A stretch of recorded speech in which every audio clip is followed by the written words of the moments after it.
Good morning, good afternoon, and good evening to all my African brothers and sisters that are joining me today.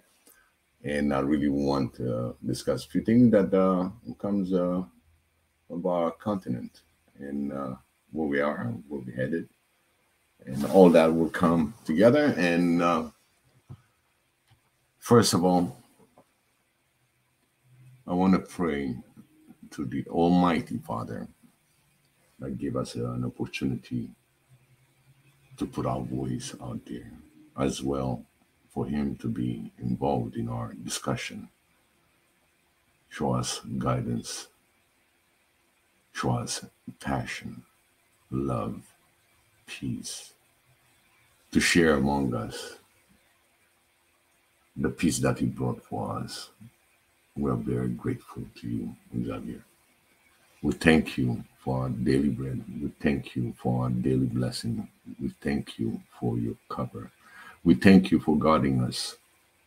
And we thank you for everything that you do for us now, the present, the past that you've done, and now that we seek the future to a better future, prosperous, health, and as well the peace that we seek throughout the world. May God will bless us all. In Jesus' name, amen. And this is the beginning, and I'll be right back in a few things that I just want to play who we are and things that we know: love, peace, and unity.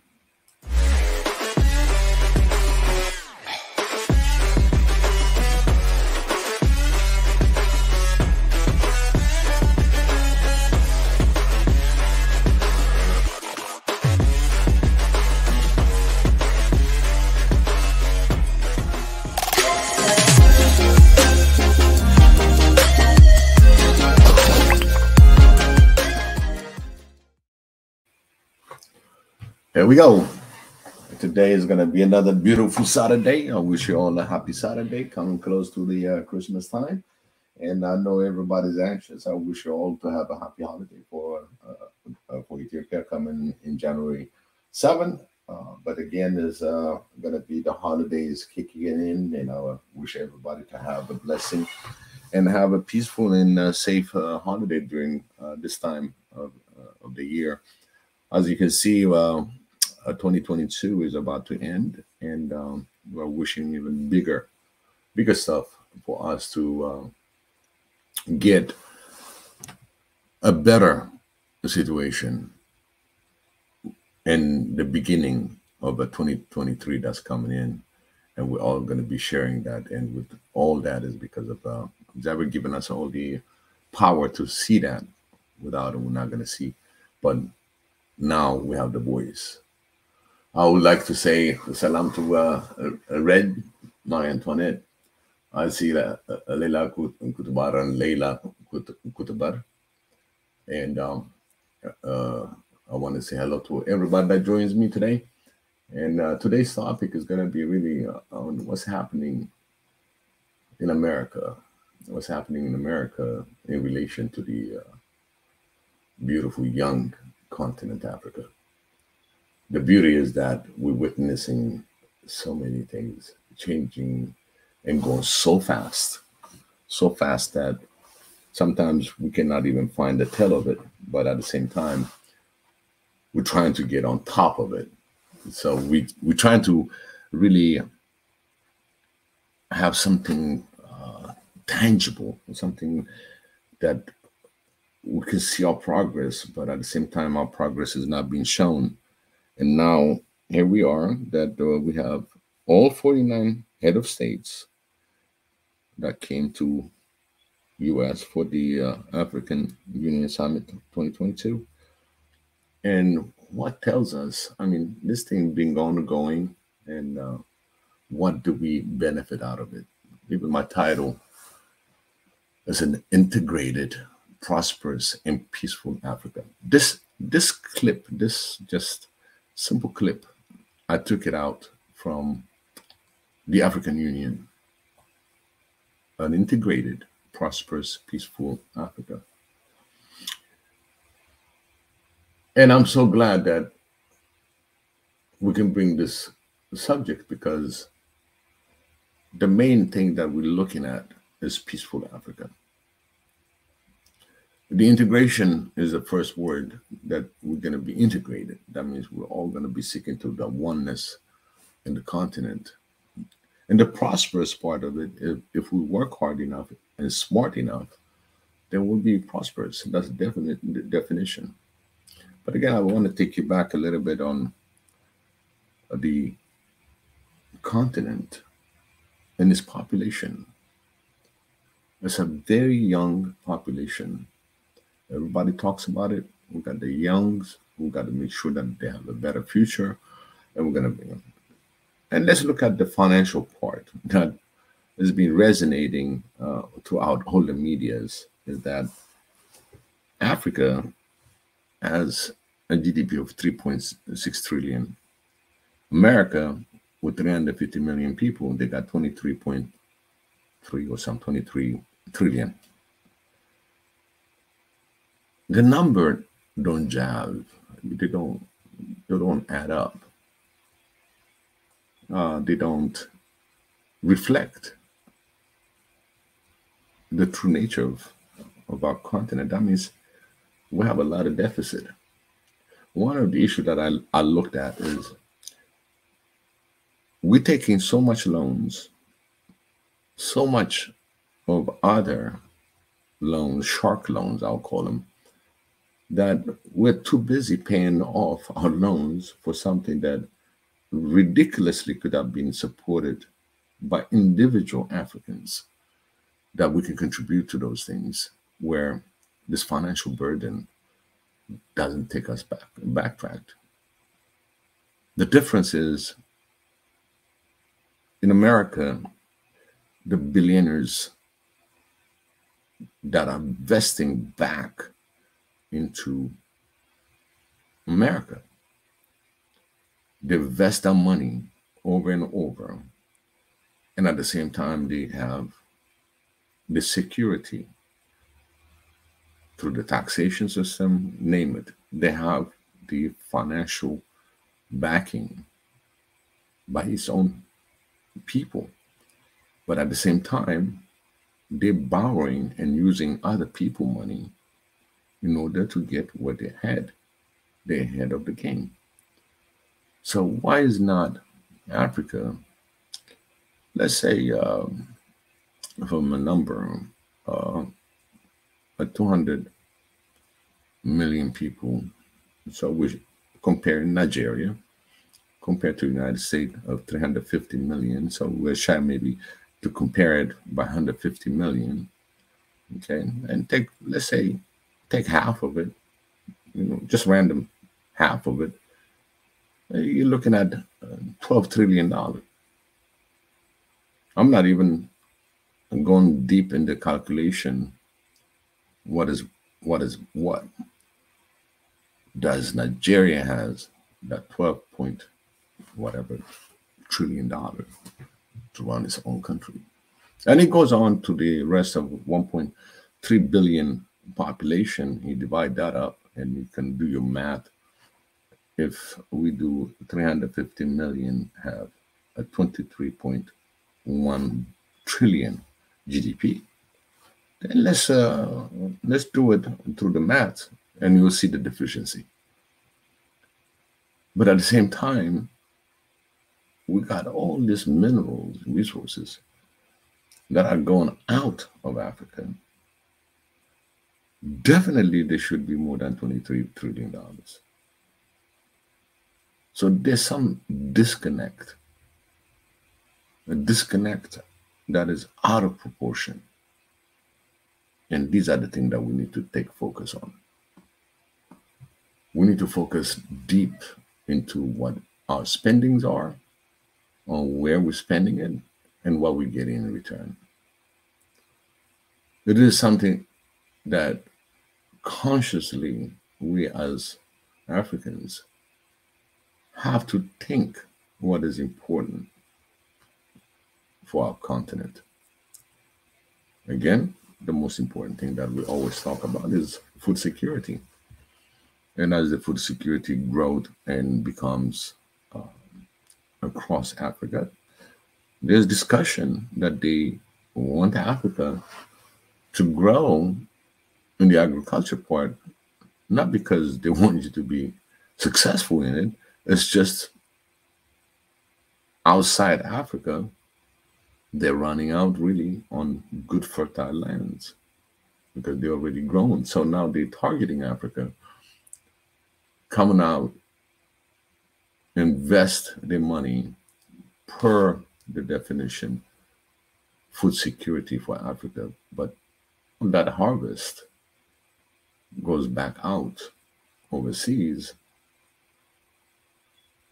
for foreign currency. So we're playing this game back and forth, and equality is not there. The equal trading system is not there. So coming back to and wrapping a little bit more into the summit of 2022 in the US, the saddest part has been echoed by a lot prominent ambassador, for example, that put it as it is. There was no agenda. There was no agenda whatsoever for the summit where our leaders can be ready for it. Basically, it's a one-way communication in this summit. And they did pretty much other comparison when it came into Beijing calling for all African into their summit. And you will see it also when Russia calls for the summit. They discuss specific, and every head of state was ready to discuss those hardcore questions and how to get better at it. But when it comes to the US, it's a one-way. This the summit will tell you how to do it, how to get it done. And here's our new policy. So where's the African policy? What is the rush to be really in the G20? What's the rush? South Africa is in it, but what's the rush? What is the rush that make you say that? And I've said it before.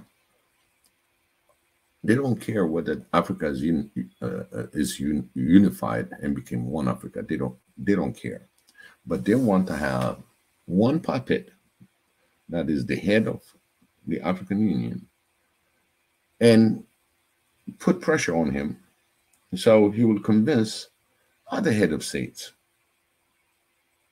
And let's say Africa became one. One thing that we're going to be doing is that all these times we've been identified and divided by nations that it is not even, the border does not represent those nations, but the colonial borders. Just think about it for a minute. We have in order to have and to achieve the One Africa agenda, is 2063. And I always be screaming that we can do a lot of those things a lot earlier, that we can have this boomerang that's going to be a leap into the future. But again, it's all controlled, as you all know. And it shows again, it proves again, the 2022, if you're calling for all Africans, okay, that means all Africans. Whether you like their thinking, you don't like their thinking, you just cannot discriminate because your policies are different from the others. But these other countries that did not participate, and they have their own opinion, their own way, and they resisted, and they were against certain policy that the US was putting out there, or the West trying to put out there. So when you invite, it should be across. But again, those 4 countries, those 5 countries out there, 6 countries that they want to go. They don't want to participate.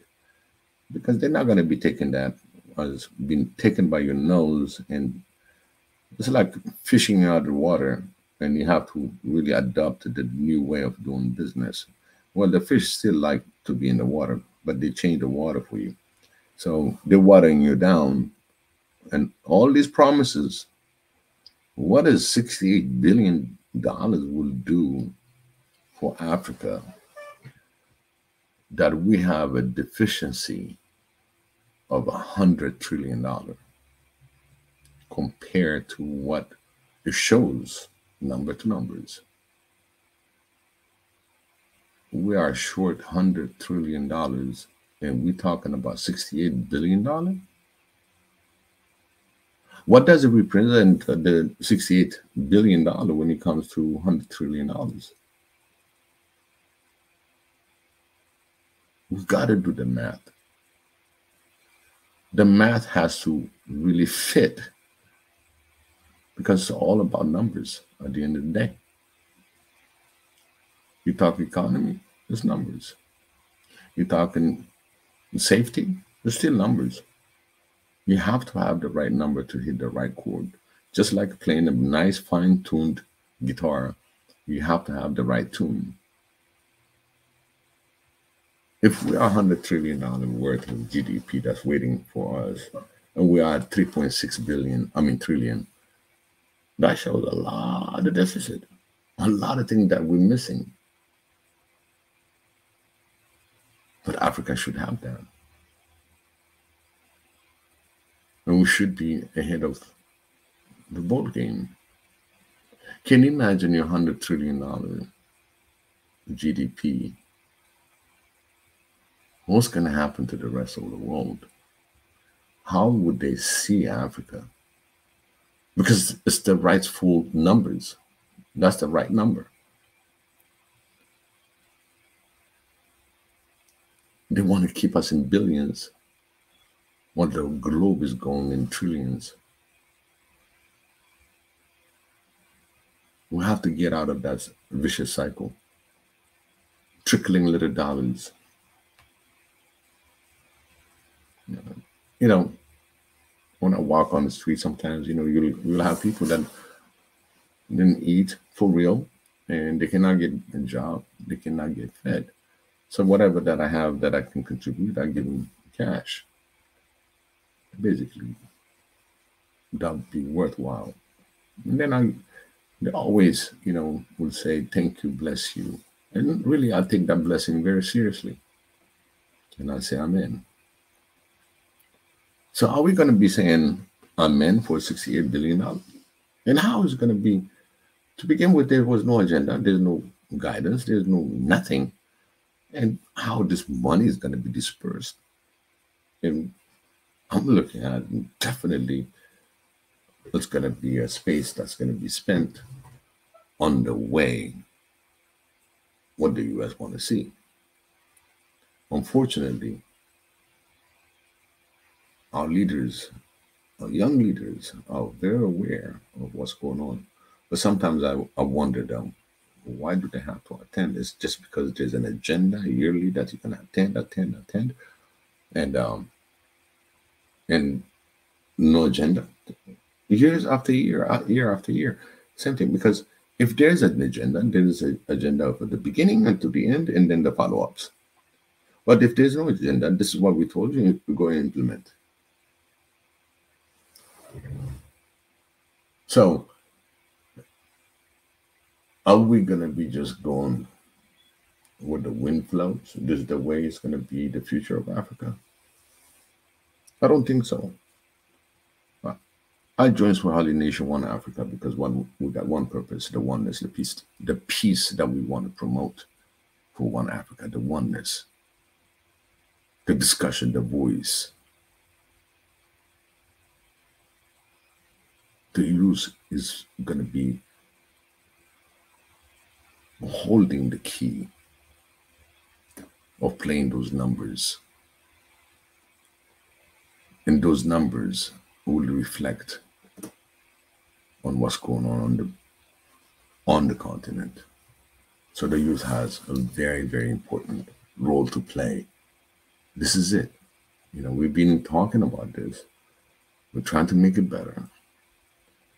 And I'm gonna be playing a few clips because I've seen so many things that's going on the WhatsApp group chat. I'm probably gonna bring a few of the highlighted in the group chat and the concerns. And yes, I'm so proud of you that are really voicing yourself on different platforms, on the WhatsApp group, putting your thoughts, putting this conversation going, because really people think it's just a conversation. No, it's something that we are aligning our mind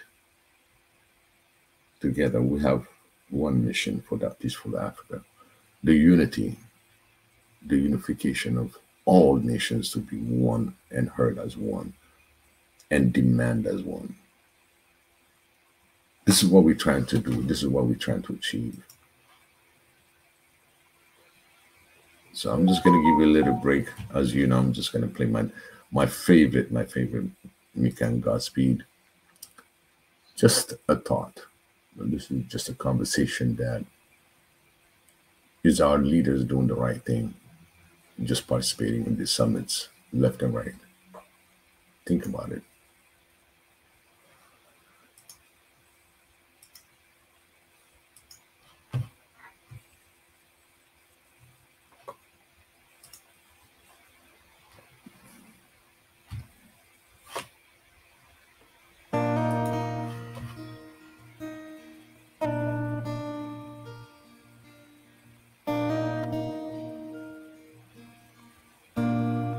In the corners of your heart, stood your beloved, your day star, the fairest among 10,000 wives. You formed the seasons and fixed the time. You gave me sparks in the morning light. Creation flowed from your love. You were crafty and I was breathing. You were laughing, I was reaching out for you. I was made for heaven. I was made for Jesus. I was made to walk the cool of the day with you.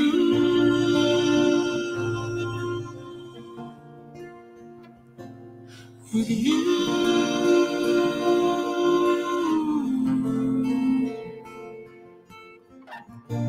Cursed in the garden of paradise, knew the pain from the Father's arms. To get us back, you gave it all.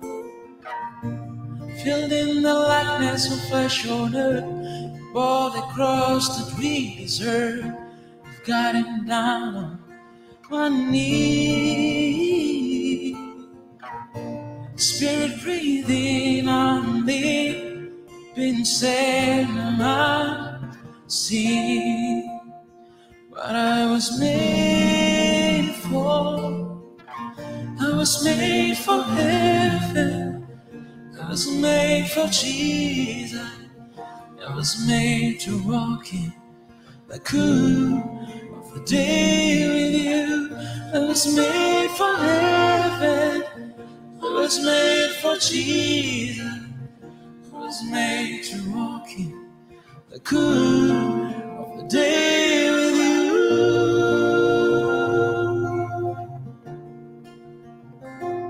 With you.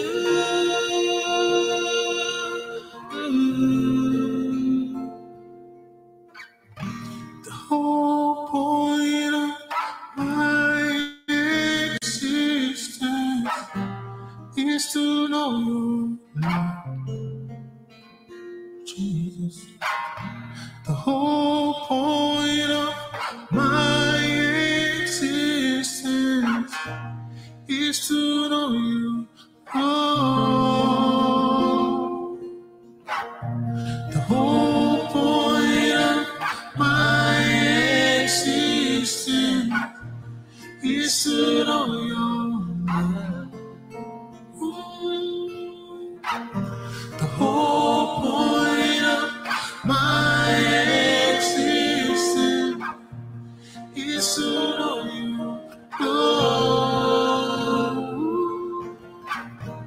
whole point of my existence is to know your love. The whole point of my existence is to know your love. Is to know your love. Is to know your love. I was made for heaven. I was made for Jesus. I was made to walk the cool of a day with you. I was made for heaven. I was made for Jesus. I was made to walk the cool of a day with you.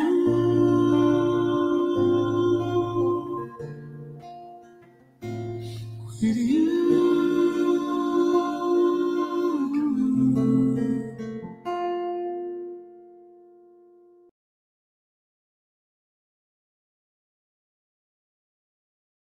Yes, always. The most beautiful song for us. And I'm so glad. I'm so glad that everybody joined me in sharing this music because I find it very powerful, beautifully, beautifully composed. Always, we've been talking about this one every day that we're listening to it. It's just to give it a different flavor. But the beauty is it gives us peace of mind, good heart. So, in that aspect of it, also, I want to share another video that's been going around. But it's what do you think? And this, I'm just going to put the numbers. And that was an interview. Why is Africa turning away from United States? And this was by Al Jazeera. And I just posed it right at this point. And as you can see,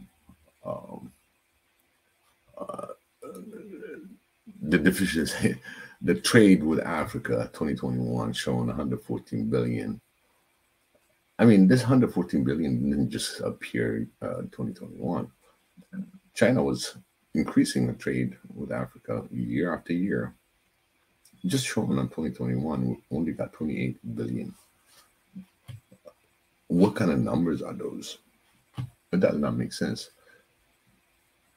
The whole idea is to really, this summit, especially this summit, is just to intimidate and telling the African leaders, stay away from Russia and Chinese investments. How can we walk away with somebody that's going to try to help us, even though we know they're going to be fishing more? But again, it goes to my good old picture that my brother drew, how the investors react and how they do investing. But at the same time, we're getting certain things done in order to buy Chinese products. They have to make roads. They got to make this for their own benefit, to have one end to the other end of all the nations to be connected. So China will be trading much faster and better because China, this is not the first time that we know been trading just with Africa. China trades with the world. They are mega players when it comes to the manufacturing side of it and distribution of things, of goods. And yes, China is putting foothold, making sure that this market is not going to go away from their hand. And this number, by next year, you're going to see, I would say, at least add another 50% of that. So we're looking at close to $200 billion that's going to be invested, because these mega projects, they're ongoing. They're not stopping. But at the same time, having this kind of issue, there's certain things that the U.S. has to come to the interest of Africans. because the fact that you support the interests of Africa, and then you can offset some of this abnormality. So we'd like to have people to invest on our continent, but it has to be balanced. This right here, this number, 114 and 28 billion, is not balanced. There's nowhere to be balanced. And again, this is the question: why this number? So much gap. Now you're going to add $68 billion worth of things in the next three years. So if you put on the 60, I'll take it 60 billion, because the 8 billion is eaten up through the paperwork and everything else. So as you all know, you're not going to get the whole thing. So if I put 30, it's like adding $30 billion worth of investment in Africa.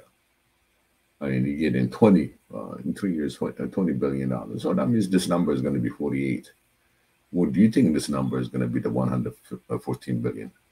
These guys are looking at another 50% to 60% growth. And that number is going to be way high. And that's what they want to control. So they don't have enough. They don't want that number to grow any faster than what the U.S. Investment growth. We're looking at $23 trillion GDP, and they only have 28 billion.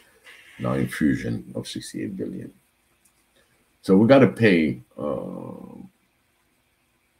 We got to pay attention what these numbers are, and the more this number grow into the trillion,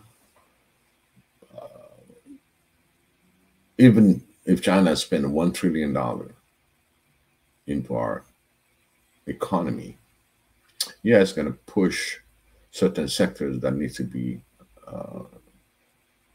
going forward, like the agriculture side of the house, the tech sector, the science sector, and the health sector will give a good boost to it. So we're not going to be talking about investing on $68 billion. That's peanuts to the world that we're living right now. We want to see trillions, because we have the potential of being the 100 trillion GDP. So whoever is going to be really talking to us should be in the trillion, not in the chump change compared to what the $68 billion is not even running the coast of New York. We're talking about Africa. So fine and dandy, but you got aggressive competitor right here. That $68 billion will triple on their eyes. Specifically, when you look at the geopolitics and all that, you got Russia, basically BRICS, that's really interested into Africa. You have a lot of them that asked to get in and to really support the African Union. But at the same time, when it comes to that level, don't forget, we still got 54 nations, 55 nations that needs to be really addressed. We need to address each level that they all agree. So that's when the unity starts, when they start talking together. So I'm just going to play a little bit of this interview. I'm pretty sure a lot of you probably see it running through the media, but I think the ambassador clearly stated exactly what Africa needs to be. So let me play a little bit on this.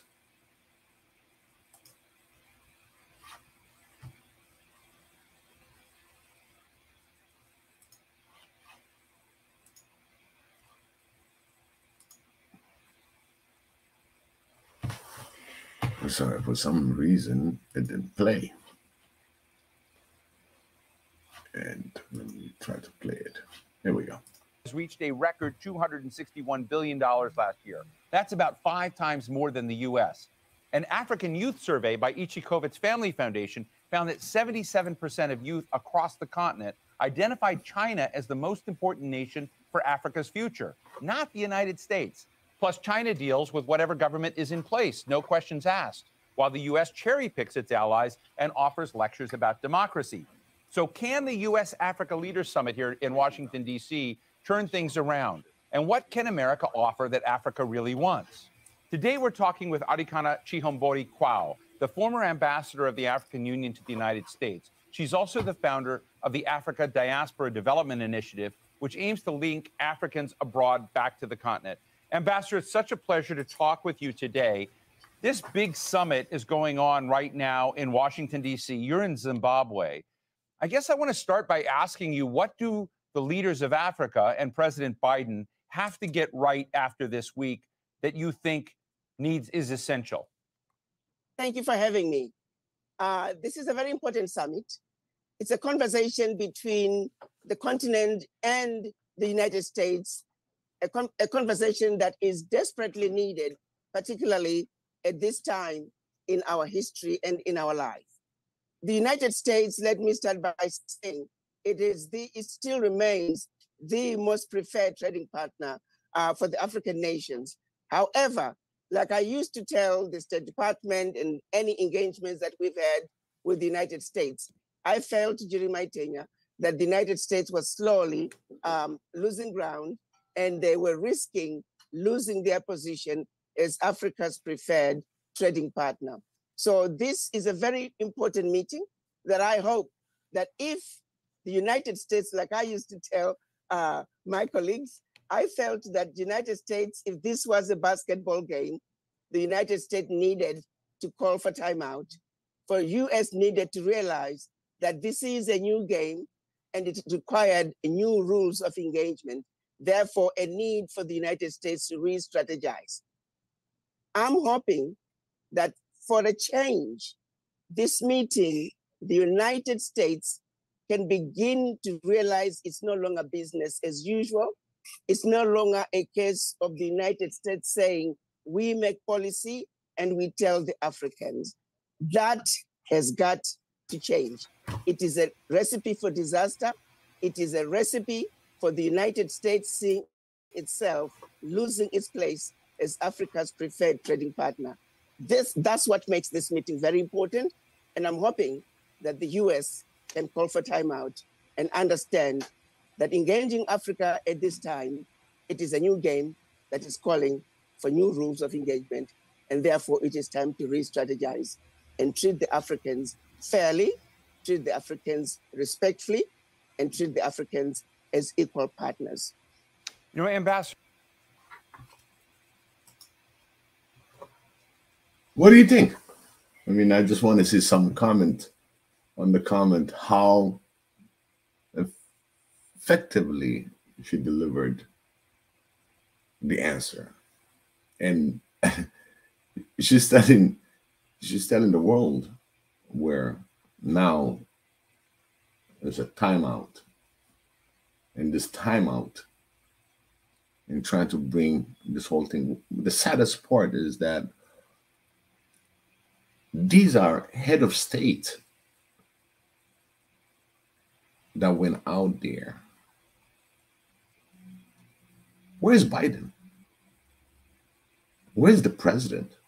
If you notice, the round table was just Secretary of State. Why would look down? If you notice, the Russian or the Chinese, Xi Jinping is there. And you have Putin that's there all the time within the meeting. When is it going to be that we have an equal treatment at the level that we send out or set up a head of state and be treated professionally in dignity? We saw it on the burial of the Queen. They shoved them all in a bus. When is it going to stop? The call is out. Yes, we want to be out there. Yeah, it's a summit to do something at least better for the continent. But from the get-go, you're not respected. From the get-go. You're head of state of what? Do they even know all the head of states that are on the table unless they refer themselves in different ways? But at least if you ask the head of state of Africa, they definitely know the leaders of each nations to the most. Already they got 55 that they need to know, and they know. But now we're talking about relation. If that doesn't stop, I've even heard not heard, but I've read about it, that a head of state comes in and the Pelosi will say, oh, you know what? I don't want to talk to any other, foreign minister or anything else. I speak to the presidents only. This is the type of time that we are in. This is the time, whenever there's a summit, upcoming summit, this is the time the African leaders should ask for the agenda. What are we going to be talking about?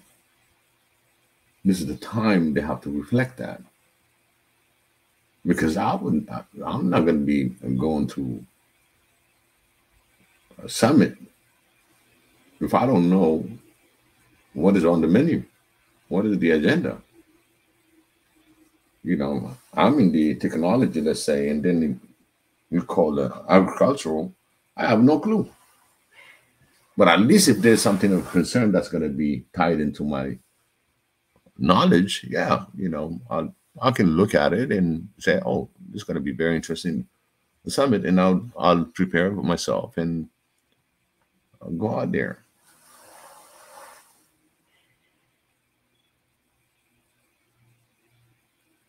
You brought up, as you said, that's nuggets. The summit is not the usual game. I call her the Iron Lady. Yes.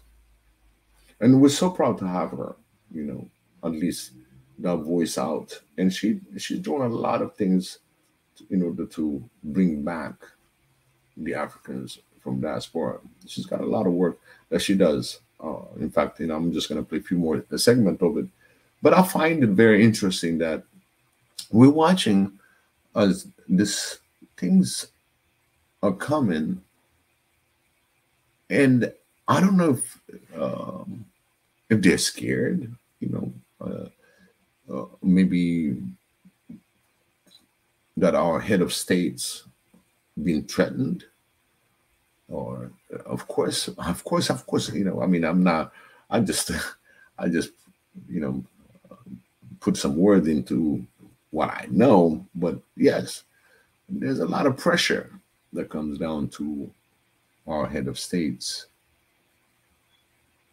But if they are united, at least to come into a voice and, hey, just pick one. Even the AU chairman will say, you know what? If you don't put us an agenda or what we're going to be submitting, all my people are not coming. And again, yes, the agenda, I can see Marie saying the agenda should be made by Africa. Yes, it's for the interest of Africa. The whole thing is about, we want to help Africa. Well, the one that needs help is the one that's going to define the agenda and where we're going to be at. Or maybe we're going to be having a common ground so we can start having these discussions and maybe create a committee that's going to be following up. And the funny thing that I just saw a little while back on the summit, they waited until the Congress is in session, in recession. The Congress is not there. So whatever the agenda is, the Democrats, so it's going to be the Democrat agenda for their own benefit on their 4 years and to looking for another 4 presidential thing. But it shows that the summit is very strategized and staged. And we're not getting the information at the right time with the right people that are in session. This is the time where they can be really engaged in different senators and everything else. That there are some really pro-African senators out there that really have a heart and mind to it to succeed. But of course, there's others that's going to be against it because of policy differences. But this is the time that they can have some interaction, the after hours effects. But again, they make sure that the Senate is out. And it's purposely done because we won't have that recession. Plus, it's a holiday. It's a holiday week coming in. A lot of people, I don't know if everybody knows, in the U.S. is like if you don't use your vacation time, you use it or you lose it. There's no such thing to accumulate your vacation time. So everybody's going for holiday. So here our head of state, they're stuck with the summit, and it's a one-way summit. And this is what we want. This is what we're going to do. So I'm going to play a little bit more of what she's going to say. So this I is think one of the things that I'm trying to be sensitive to is that we often over in the United States, as you know, and you were the ambassador of the African Union, tend to talk about a continent as opposed to individual countries and nations, of which there are 54. There are 49 heads of state here in Washington this week. And are we making a mistake? Is our ignorance on our side, from your impression of our ignorance, amplified by us talking about Africa so much as opposed to talking about Rwanda, Zimbabwe, Ghana? Should we be, is our illiteracy in this level so obvious that it's a real problem? And do these kinds of summits that bring everyone together do a disservice to that kind of getting to know each country more distinctly? I think for the United States, and I'll repeat it, and I used to repeat it all the time during my tenure, what really is behind the failure of effective engagement with Africa is the disrespect of the Africans. That's where the problem begins. If we cannot accept, if the United States cannot accept Africans as equal partners, if the United States, for example, let's look at this particular meeting, this particular summit. There was no defined agenda. There has never been defined agendas whenever they meet with African countries as individual countries. It's always the United States setting the agenda, the United States setting the policies, and the United States telling the Africans about the policies. That is no way to have any meaningful engagement. If you take, for example, the FOCAC meeting that was held between China and the African heads of state, way in advance, the issues were clearly defined. The agenda was going to focus on trade. Yes, again, basically what I was saying, and at the same time, you hear her saying, there's no agenda, there's no clarity, there's no respect. In fact, I don't even, she will say a few things about it that I don't think they see who we are as Africans. They don't see us. Maybe they're blind. I would say that. Maybe they're blind. Maybe every time there's a little something here, there. They vet money on you, but when it comes to the war, they vet you more with the bullets. That's where I assume. So she's come close on certain direct answers, what it lacks. And it makes me wonder that how many people see what's going on, because this ambassador been screaming about these for a long time. Her tenor is about respect. Respect Africa. Respect Africa. Her tenor is respect Africa.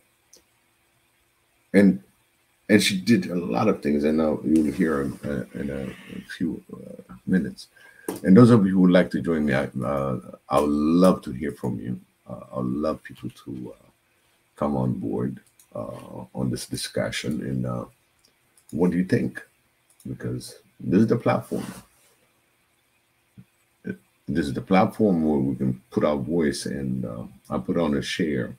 Those of you who would like to join me, I'd really appreciate that, because this is very important that we really take it among ourselves and share it, because Africa is not just for a few. Africa belongs to all of us. That's about time all these changes comes, and those that's going to bring change are those that are going to be really understanding what's going on and take charge of what they can do for their continent. Again, I'm just going to play a little bit more, and it's just amazing. It was going to focus on aid. It was going to focus on investments. The African heads of states were engaged in the discussion, in the planning. The outcomes were clearly defined with a way forward in terms of follow-up. It was a fruitful meeting that addressed the issues that needed to be addressed between not only African countries individually with China, but also Africans collectively with China. There is no published agenda. There are no issues that have been presented to the African heads of states.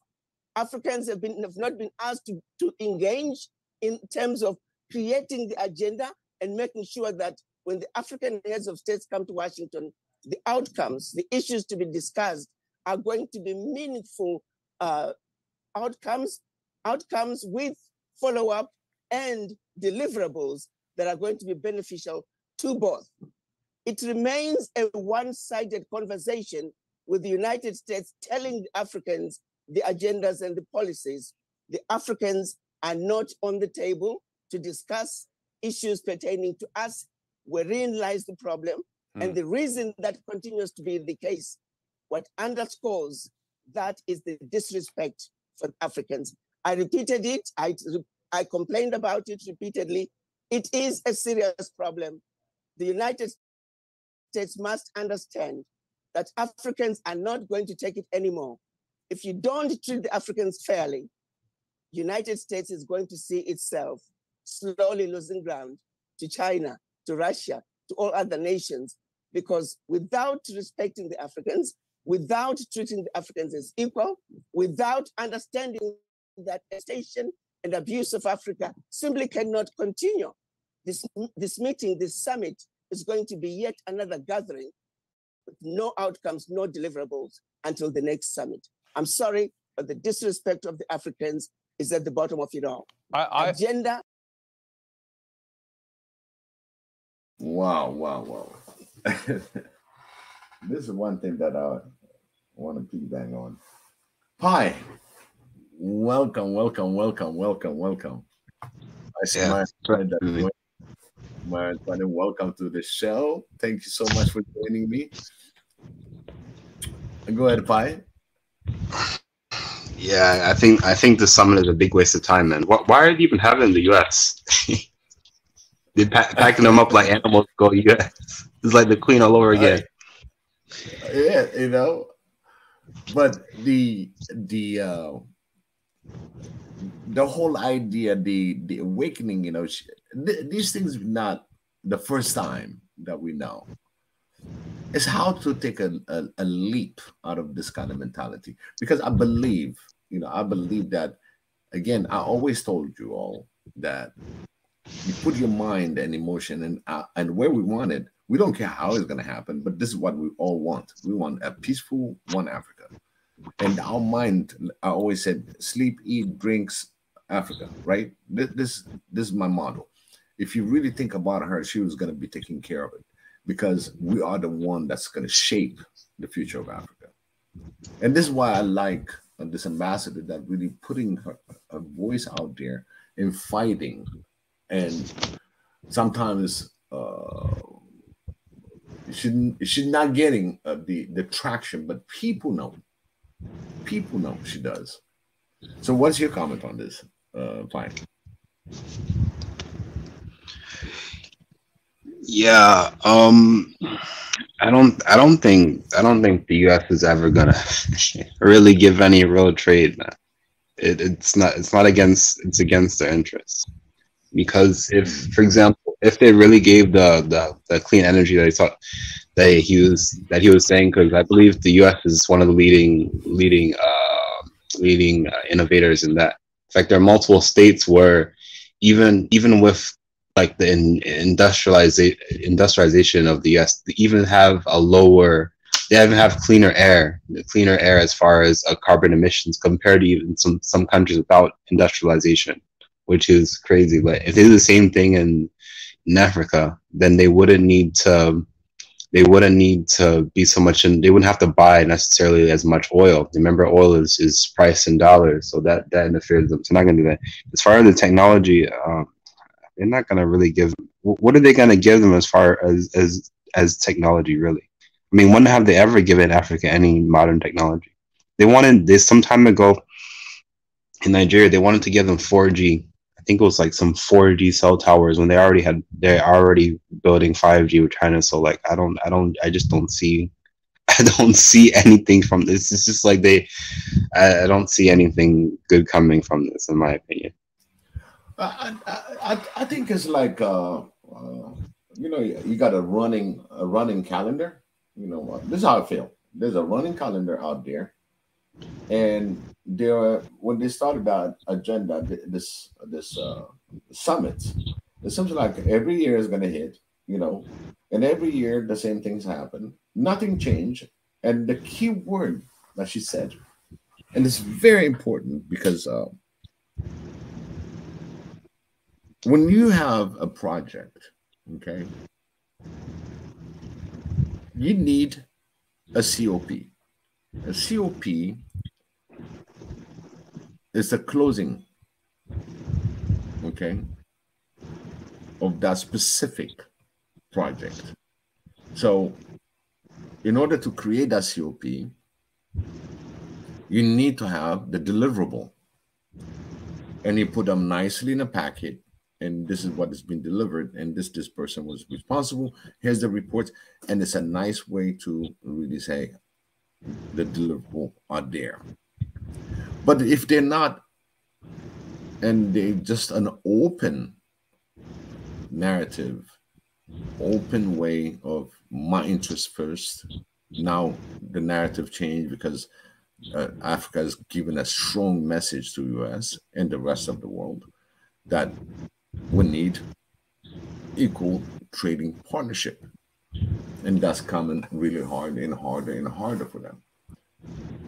And when it comes to that, now are we going to see deliverable? Let's say this, whatever the investment that they're going to be putting up front, what kind of investment and where it's going to be spent and how it's going to be spent, that itself, we need to see the deliverable. And she meant it. And this is what she meant, to see the deliverable.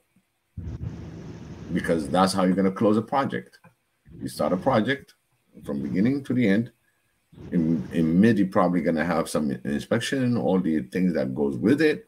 But at the end, when you close a project, you have to have all the deliverable. And so that's the key thing. I think we, as an Africans, have to seek on any project that we're going to be undertaking. We need to have those COPs, okay? Those closeout packages, okay? They are the deliverable and what's being delivered. So we should be really getting engaged more on the closeout packages. My Marie, Sherry, nice to see you. Welcome, welcome, welcome. Hi, thank you. Hello, How you Biggie. doing? Hello, Pi. Hello, Good. How are you? I'm fine, thank you. I had to leave for a few minutes, so I missed part of it. But I was just, well, I had one question. What really is the hindrance to our starting a project from the planning stage, then executing? What really holds us back on the continent? Because you see, we wouldn't be respected. I agree with the words on earning the respect of others, but we won't be respected if we don't produce our own items. Very correct. We have resources. We need to be able to produce finished products. You're right on that. Pi, would you like to take a shot at it? Yeah, I think okay. I think there's three things really. Number one is the currency issue. For example, right? As far as the TV channels, as far as South Africa, right? A lot of people there, not a lot of propaganda channels, right, against South Africa. And when they make these type of videos, they get a lot of views from it. Why is algorithm giving them views? Because they say that South Africa is xenophobic, which is not. It's a lot more complicated than that.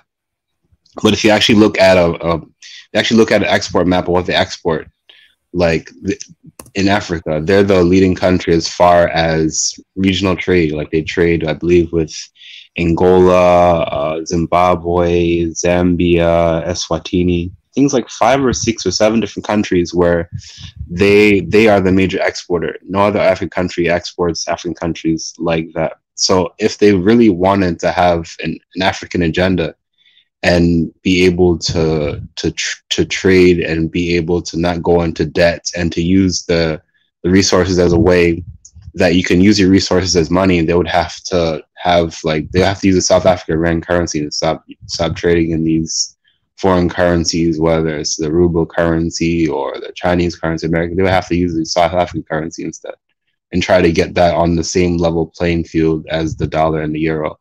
That's number one. And then number two, I think, is like, as far as the development, it's always in the lens of it's not really African development. I don't think African development has ever been fleshed out. I think as far as development, I think people they focus too much on how other countries are developing when they're developed based on their culture, right? For example, like as far as my region or our region, Mary Antoinette, and as far as the Caribbean, I think as far as development, we need like industrial farming and reforestation, and also as well as we need to like invest in like because we have a lot of tornadoes and hurricanes and that kind of thing. We have to invest in infrastructure as far as construction in order so that whenever there's disasters, right? Every project that we build, we have to go into debt with IMF. But if we work with countries like Latin American country or China or whatever, it doesn't really matter, and invest in infrastructure so that every product we make doesn't get destroyed, and we have clean energy and that kind of stuff, we wouldn't have to get into debt to go into the IMF. We could do our own thing and not be reliant on anybody and not have to take any debt. But right now, you see, we go into debt for US, going into debt to China, going into Russia. It's not really doing anything, in my opinion. I don't think African development, as far as culture and what a country needs or region needs or Africa needs, has been fully fleshed out, like has been like independently researched, in my opinion, yet. I don't think that has happened, in my opinion. I agree wholeheartedly. And one of the things that I want to add on, Sherry, is that when the initial planning phases and everything of the projects, they they corrupted so many times and so many leaders. Okay, and I don't think they get to the level of deliverable, because the true fact, some of the deliverable cannot be delivered because they were short to begin with. So there's nothing to show. So every time you're going to eat 50% of that investment money, maybe it's an investment that's open, and for the interest of one, and this guy already ate most of the investment. Now what he's got to show as a deliverable, he doesn't have a closing package, because he'll come back, oh, we're short. And sometimes some of these projects get scratched. So yes, deliverable are pretty much being accountable. For any project, you have to have the deliverable. And this has to resonate throughout the whole continent. We have to make sure that you have initiation of the planning and everything else of the project, but at the same time, with those timelines, with these milestones, they all have to end and complete it. If you need to have the risk assessment, you should have you have your risk assessing management. If you need some change order, you need the change order. There's so much that you do within project. I don't think we showed enough. We have a lot of projects that's been there and handled right, but at the same time, when it comes to the leadership and what they need to deliver, because they have much bigger projects, I think they failed to do that. I don't know. I don't know how you guys can think about it. Those of you in the comment section, what do you think? Do you think that all our leaders did do the deliverable?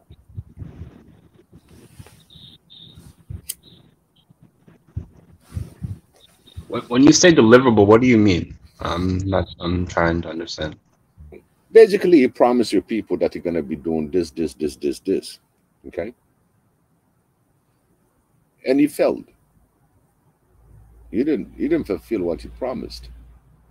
And those investment that's been given in order to bring it to your promises, did they deliver?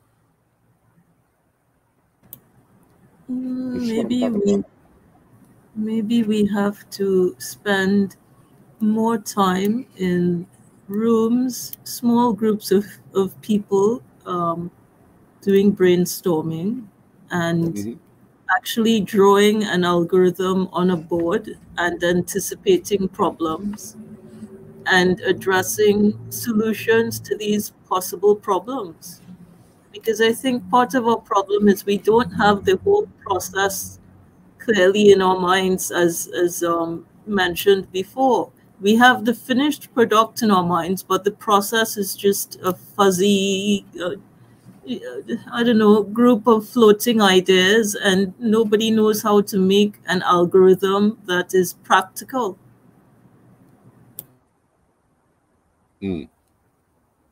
Again, even from the title that I just picked, I just took a line from the AU, an integrated, prosperous, peaceful Africa. Okay. Now we are at the level that our leaders are not respected.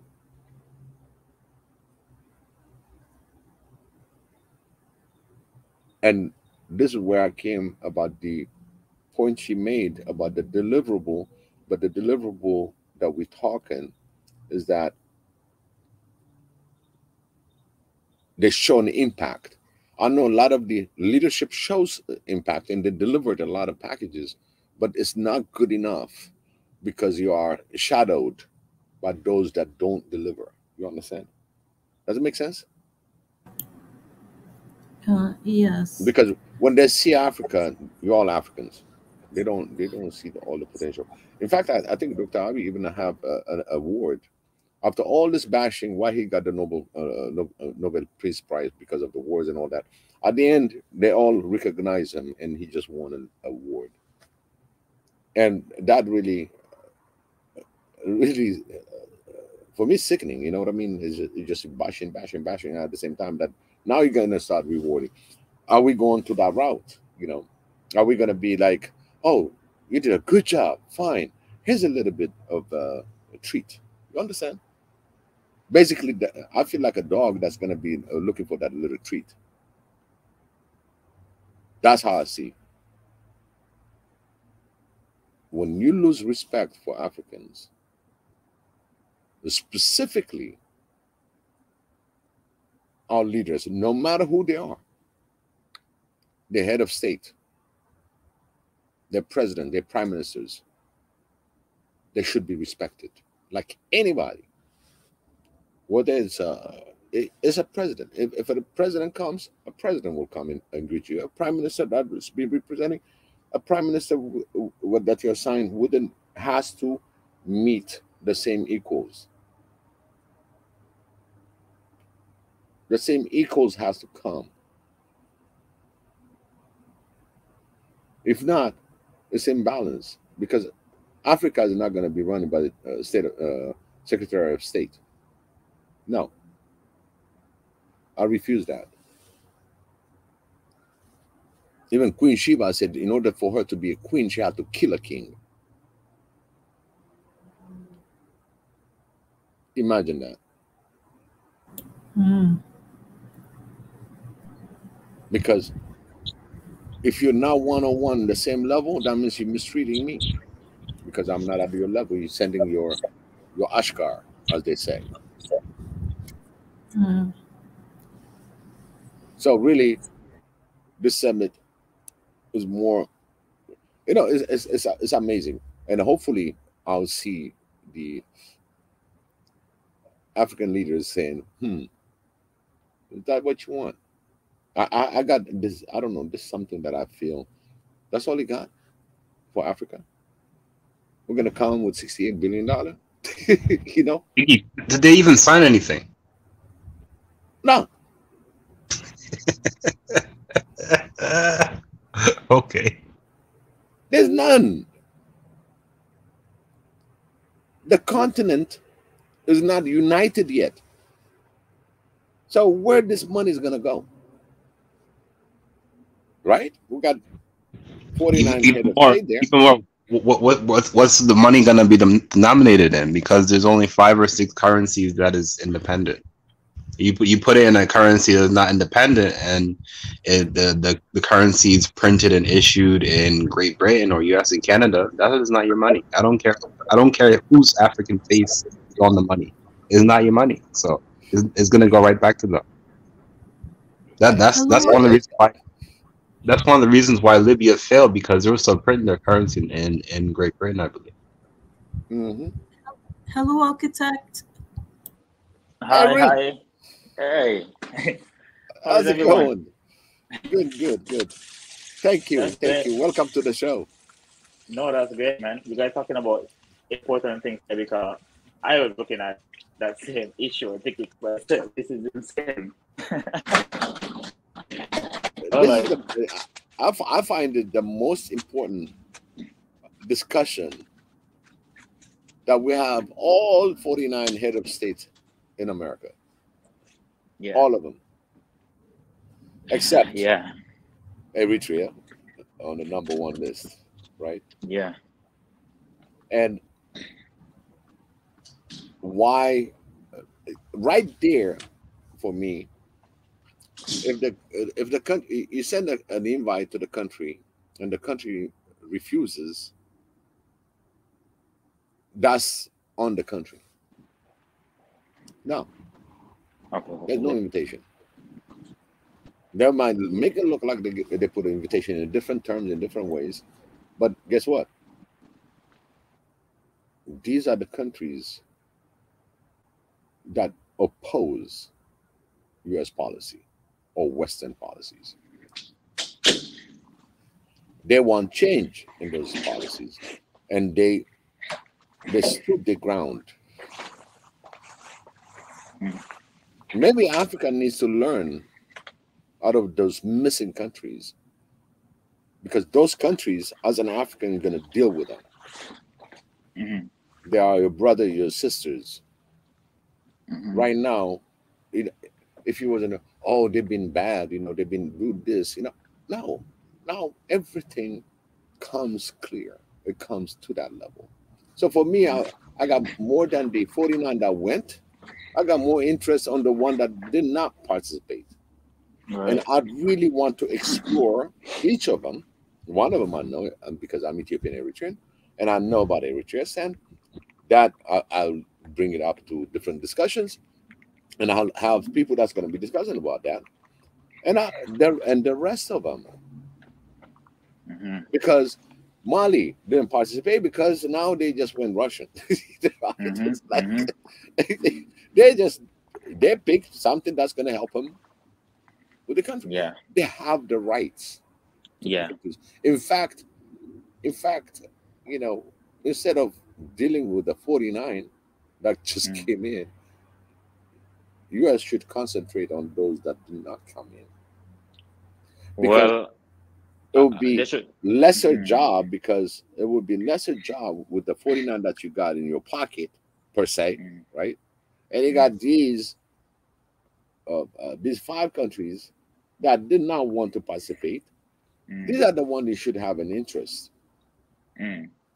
No, If well, you really I want to beg. be, if you want to be the emperor, these are the ones that are pebbles in your shoes. Well, I beg to differ, because I think that the longer they keep their eyes off of these 5 countries that didn't go, it's better for African people all over the planet, because they get a longer time to develop and defend themselves, and give an actual alternative to the people who understand what's actually going on. I just wanted to say, like, I'm sure some of you guys heard of Neely Fuller Jr., who Dr. Francis Cresswell always talk about, who said that if you don't understand white supremacy, everything else you look at in the world you will be confused. Everything else you look at is just gonna confuse you if you don't understand white supremacy. White supremacy have 4 stages. First, it establishes itself. Then it begins to maintain itself. Then it expands itself. And then the last one is that it refines itself. So what's happening in South Africa right now is a refinement. It's refining itself. It's making itself look acceptable to African people. Like yeah, you guys, you Africans, it's not you white people who in South Africa that owns the mines is the problem. It's the black Nigerians them who come in there and taking a job is the problem. That's what you call refinement. It's insanity. So this, And Nana Dream said it's true, and I concur. Yeah. Ridge, they're building coal mines in Netherlands while they're in stage 6 load shedding, man. Exactly. What are they doing? Exactly. You know what I mean? Like, this is what Africans have to actually understand. This is what you call normalized insanity. It's nothing else but normalized insanity. It's not reality. Don't accept it, Bridget. Don't accept this as normal. It's not normal. Let me tell you something. Before 1884, Africa was one continent. It was one place. Nobody knew nothing about 54 different countries that are happening. So what happened after this? After 1884? 1884, they went down and they did what? They established themselves. They cut up Africa and they went down to actually establish their insanity and make it our reality. Then what did they do next? They started maintaining it by killing our people. Actual wars. That's how they maintain it. Then they expanded. They expanded all of their crap. Went into Zimbabwe, call it Rhodesia. Went into Burkina Faso, call it Upper Volta. Right?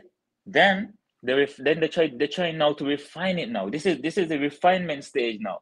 So what they did in South Africa is what they're about to actually do in the entire continent of Africa, to try to refine this insanity and to make our people look like all we can be here is bringers of wood and heroes of water. Heroes of wood and bringers of water.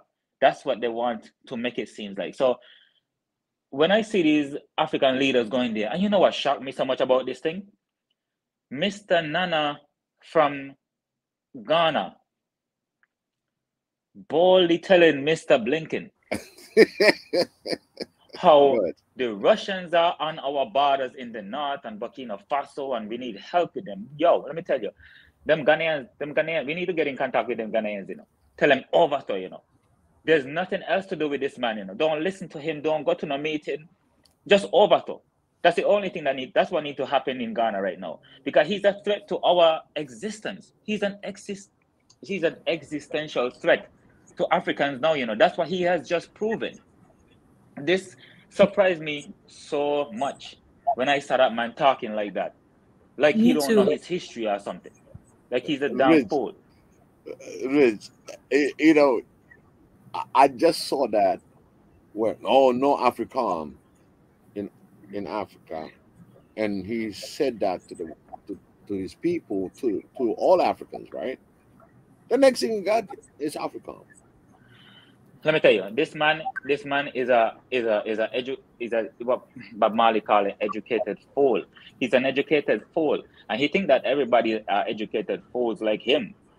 You know, talking about the year of return, and then shut down the borders. Talking about no Africa and then bringing in Africa. Talking about African independence and telling them colonialists that they should come into the continent and make our continent a theater of war between Russia and them. I got a question though, you know, Rich. I have a question. Is he playing dumb? I mean, you have to question that. That I don't know about that one. No, because you know it's very hard. It's very hard being the head of state of Ghana, specifically Ghana, right? Biggie, and the way he plays it. If he's playing a game, if he playing dumb, he playing dumb. If he playing a game, if he playing a foolish game, he gonna win a foolish prize. If he playing dumb, he playing dumb in the wrong century. This is not the century to play dumb. That was when. Huh? No, basically, okay, you know, okay, I got you here and everything else, and now you got the Mali and everything else. Is he scared of him?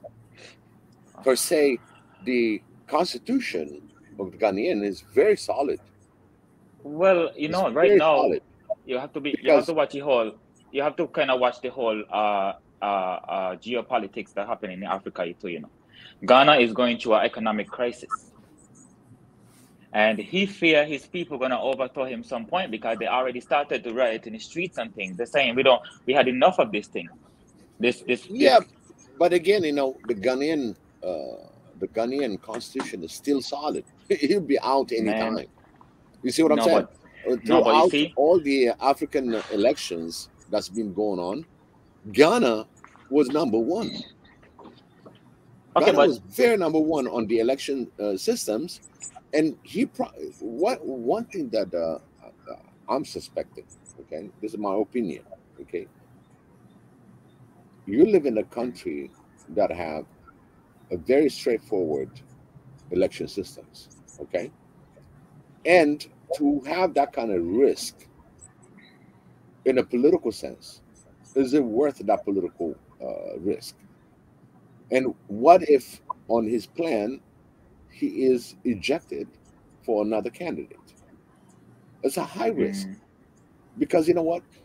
Ghanaian maintained their votes, okay? Very strict and very clear that they can choose whoever, and once he becomes what it is becoming. Don't you see that he's taken a very high risk into his career, even as a leader? I mean, who knows if he knew he was being recorded anyway. I don't know. So these are the things that some of the leaders, you end up going, what the hell did he do? Then when you see some end result and what he's trying to achieve, now He needed money. That's what I know for sure. He needed money. You see what I'm saying? I don't know, But man. you don't have, you see, he's using the divide, okay, the divide and conquer. Say, hey, I'm with you, okay? I'm with you. I have no problem. You know, just feed my people. You understand? And whatever I don't know, man. the mind he might have with the Mali movement and all that, with that ECOWAS, things is like going, hey, listen, you know, he put a priority, and he just went ahead, even though he said he's not going to let it happen. He made it happen, and he got some cash. Mm. Now they're praising him. Now they're praising him. You know, look at Ghana. Look at Ghana. You know, and look at do this. Look at, and I just want to know because from everything that I've seen for the last what 10 years, 15 years about the Ghana election, it's been fair. It's been fair election. If the Mm. people don't want, of course, you know, you're gonna have protests. You know, you'll have protests, even if you're a good guy. You know, you're still gonna have some protests that on certain policies, whatever that you've done on your leadership, you'll have opposition. You'll have protests. But the overall looking at it on that part of Africa, the ECOWAS, because the the West wants one leader, okay, for the whole continent that can make a decision. They grab him and they say, make that decision right now. You see what I'm saying? But here's the Yeah. ECOWAS, and they want to make sure that they're going to have hand on him. Hey, you know, he's opposing this and he's opposing this. Oh, he's with us. You understand? I call it a Sambo boy. You understand? Mm. Is Well, what is the approach? What is the I'm. this approach? What is he doing different and why? Mm. This is something that we need to really identify because again, you know, if the Ghanaian don't like you, you're out of there. You're out of there. They'll make their vote regardless whether they understand what's going on or not. It doesn't matter if they don't like you and they want another leader. They'll choose some, and it's a better uh, election system that they have, and it's always been, you know, handing over power. Now, if you don't, there's other consequences, which I didn't see anything of consequence because every leaders that was uh, Ghanaian presidents, they left without, you know, any argument and hand over the Okay. power. What I'm gonna say also is that how come those people in that area in Burkina Faso and those area, those people been suffering terrorist attacks for how long? And how is it now? Because they asked the Russians for help. Only now it's become a problem. I don't think that he doesn't know that. You see what I'm saying? I don't think because a lot of the leadership they say, okay, I'm going to have some kind of issue by the influence of the neighbor, right? So he automatically don't want to follow, you know, or promote the fact what went on in Mali and what went on in Burkina Faso, Guinea. He doesn't want to promote it. You see what I'm saying? Again, you know, as you know, we don't Well, want to believe. We don't want to believe as Africans. uh-huh. We want a fair election. Okay, we don't want to Yeah. see coup d'etats. You understand? Coup d'etat that shows the force of other forces that's going to be non-elect and becoming the taking over the government. Right? We don't want that. As from the initiation, from the beginning, we're going to want to have a fair election. And if you're going to be doing a coup, immediately have election. You understand? If you really want to take that risk. You see what I'm saying? But if you're going to be doing a coup and we're going to be promoting coup d'etat as normal, then we have Yeah. an issue. You see? Well, That's the other side of the coin. I don't know. I don't know if I don't know that. Well, I don't know. I'll give Mary Antoinette a chance to Yeah, speak. Sherry, help on this one. You know what? I'm still listening. I I took the point back to the point about the Ghanaian president perhaps saying this because it's an attempt to appease the US. I don't know what he will then say to Russia. Is he perhaps getting help from both countries? And since he was on US soil, he sought to appease the US. And the second point about the countries that didn't attend, I myself was not very comfortable with the whole idea of their meeting in the US, given the history of our relationship with the US. If someone does not respect you and then calls a meeting with you, you can't blame people for being hesitant about going. You see? We have to seriously look at how we earn the respect of those who wish to trade with us. And for a long time, it has been drummed into us that we should always appease. I would not have had a problem if we appease with our words but not with our actions. I wouldn't have a problem. Right. But if we're stuck in constant appeasement with words and actions, so that we throw our entire populations of countries under the proverbial bus, then I have a problem.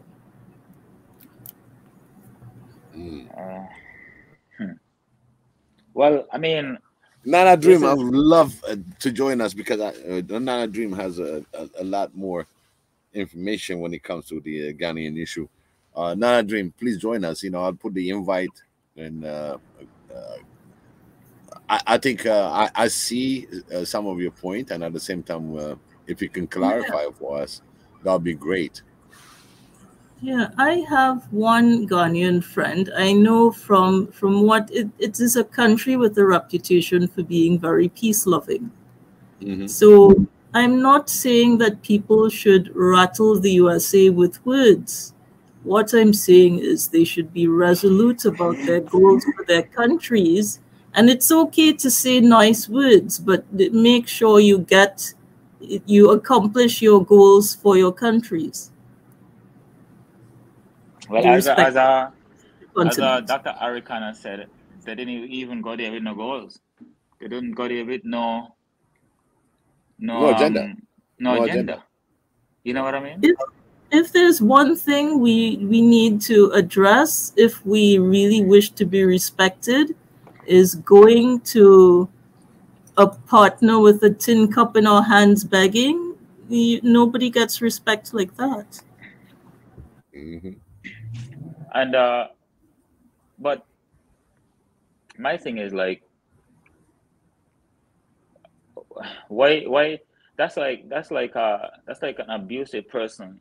You've been in a relationship with an abusive person, and then all of a sudden the person see that somebody else is interested in you, and they come and ask you if you want to get married.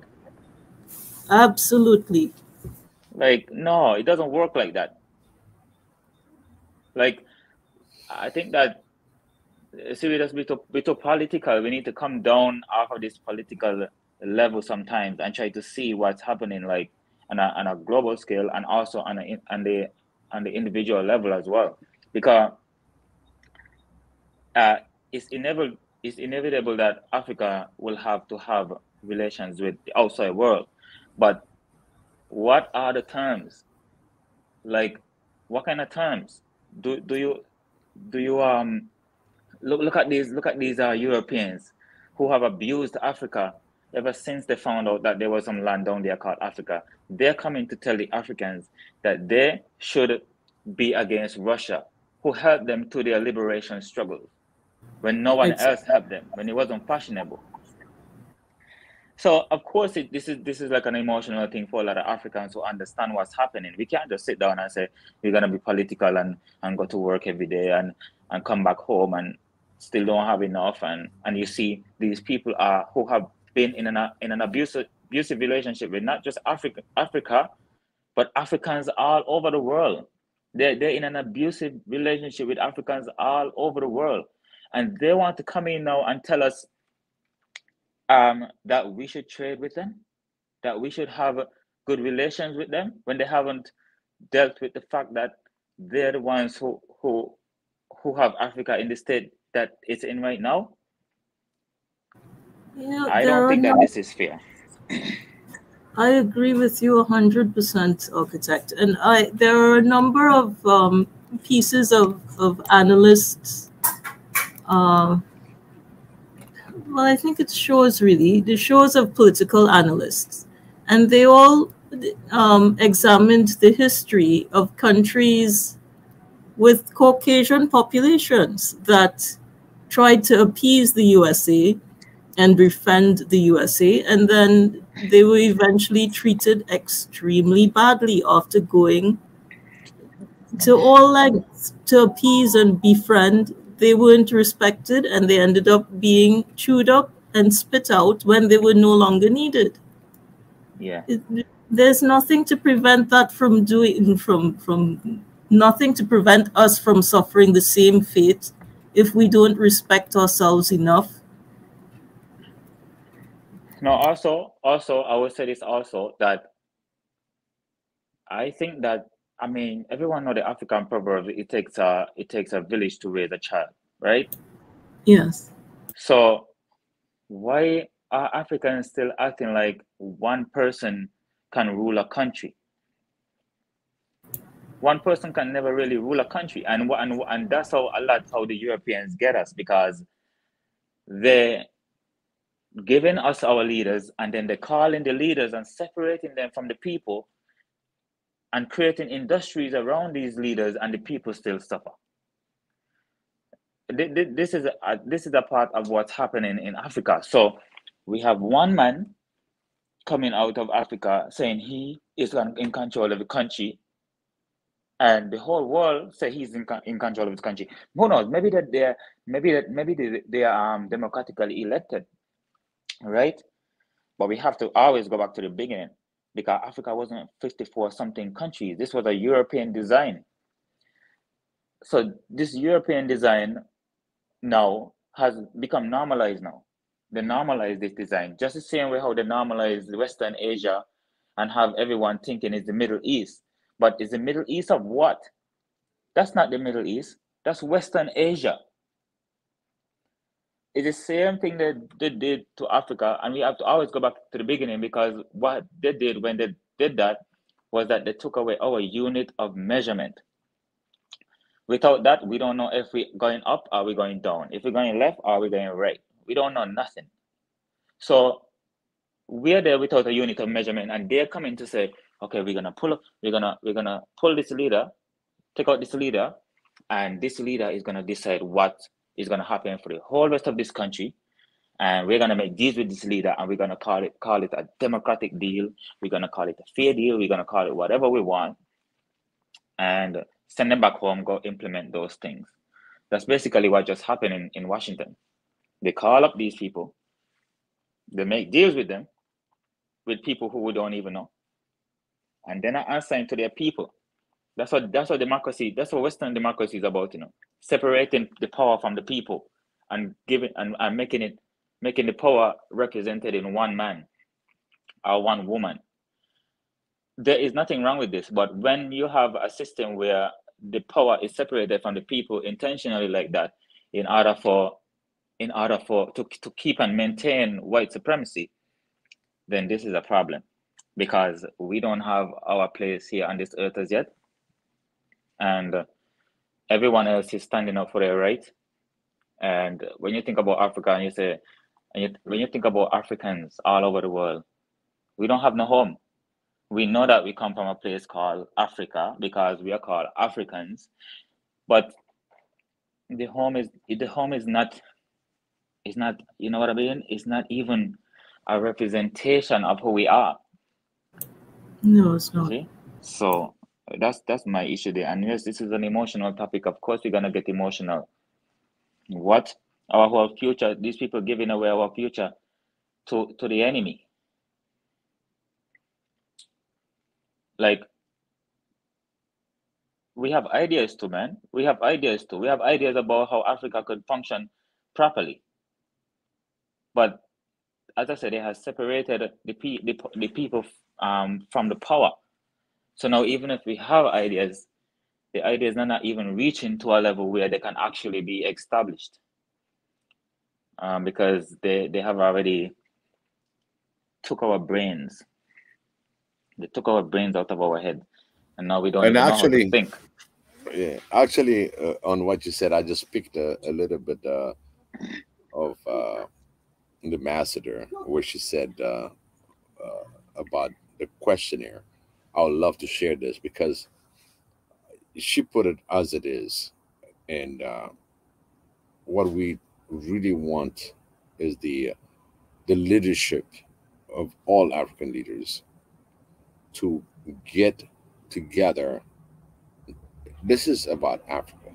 This is about your continent, and have the passion. That a lot of the leaders have passion about their continent now. This is a continental Pan-Africanism that's been there for a long time, but this time around they're trying to really grind it down on how we can really be equal trades, equal opportunity in the world forum. And this is one of the questions that she's been asked, and the way she's answering it, I just want to share that part because sometimes we watch certain videos, and when you listen to it by yourself, and versus when you listen it all together and have a comment out of this piece, I think that is very important. Do you mind if I can share this? Because I really want to have your opinion on what she's going to be saying. We agree on that?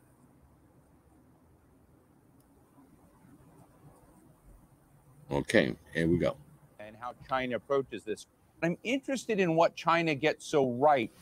But is there a blind spot there? Are there problems in the China-Africa relationship from your perspective? Let me just hit the nail in the head and deal with the 10,000-pound gorilla in the room. Yeah. Racism as well plays a very important part. The disrespect of the Africans also goes back to a lot of the people who work in the US government, not all of them, but there's a significant of them who automatically assume that Africans do not know what they're doing. Africans need help.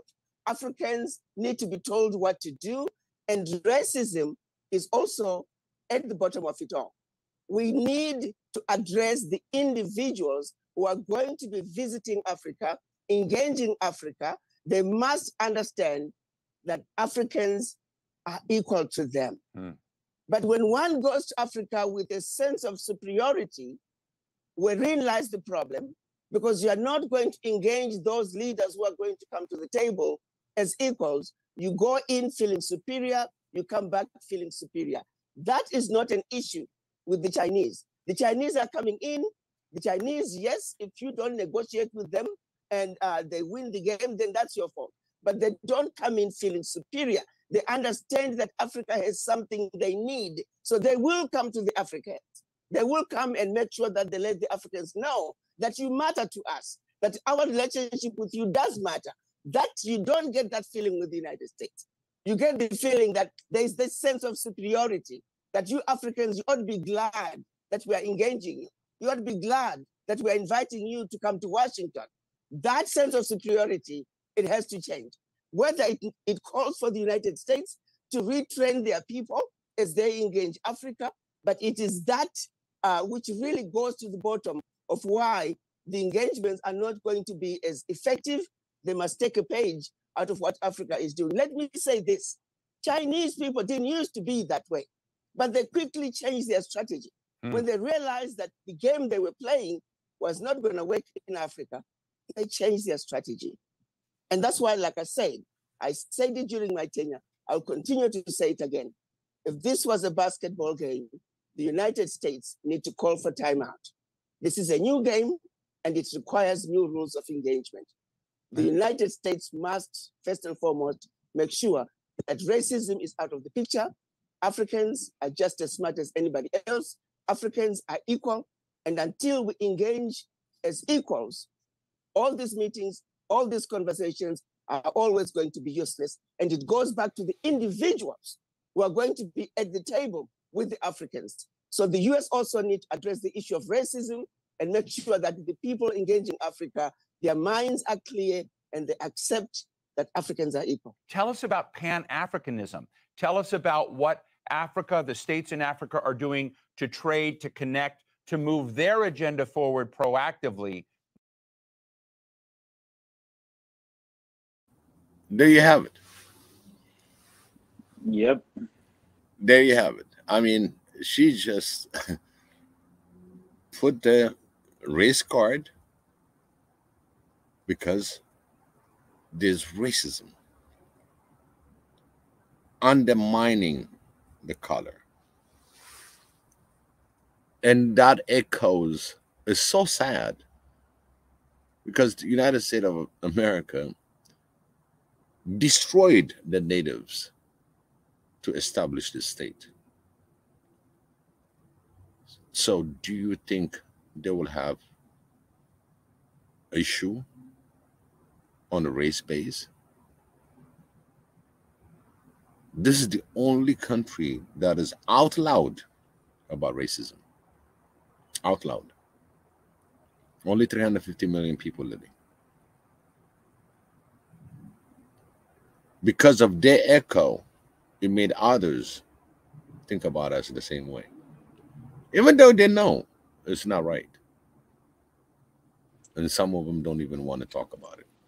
Because it's the most embarrassing thing. Biggie, there's also a big thing that we're missing too, you know. This is another big point that I think that we are missing as well. Okay, let me tell you. America is how much money in debt? $31 trillion in debt? Mm-hmm. $31 trillion in debt, right? Right. So many homeless people in America. Yep. They already give Zelensky $91 trillion. And they have enough money still to come and give Africa. Don't we see something wrong with that? Like something not right? Because absolutely. If you're in debt, if you're in that kind of debt already, and you have homeless people all over the place, where are you getting this money to come and talk about you're investing in Africa? There's something really not right about this thing.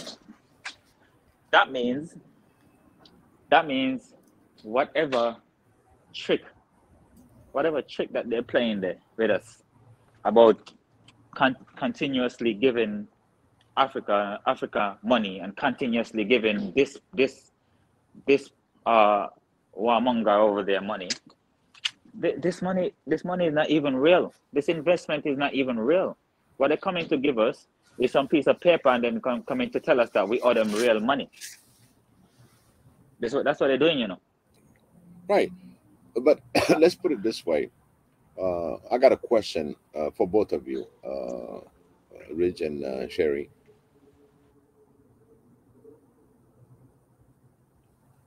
America is high tech, how define it in democracy, whatever, with the exception of the racism, right? But at the same time, don't you think that America can learn from Africa?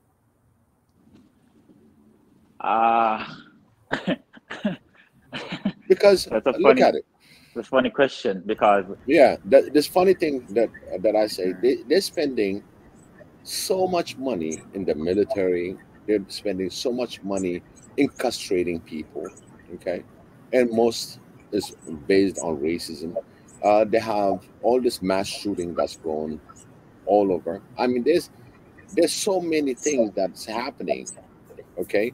When you look at it, in Africa, unless there's a what do you call ethnical groups or something different, and they come up, it becomes like a war, basically. But on a natural way, on a country that's running the day to day, okay, you'll see policemen with a baton. They don't have guns, okay? They got batons. That itself, right? Maybe they're too late in the game now for this generation, But the future generation, don't you think they can learn a lot more on what's going on in Africa and how people of the same color maintained the integrity, maintained the human respect? That's the key that I'm asking in that base. Mary Antoinette, you can go. I think one thing they can learn is our sense of balance that preserves our mental health.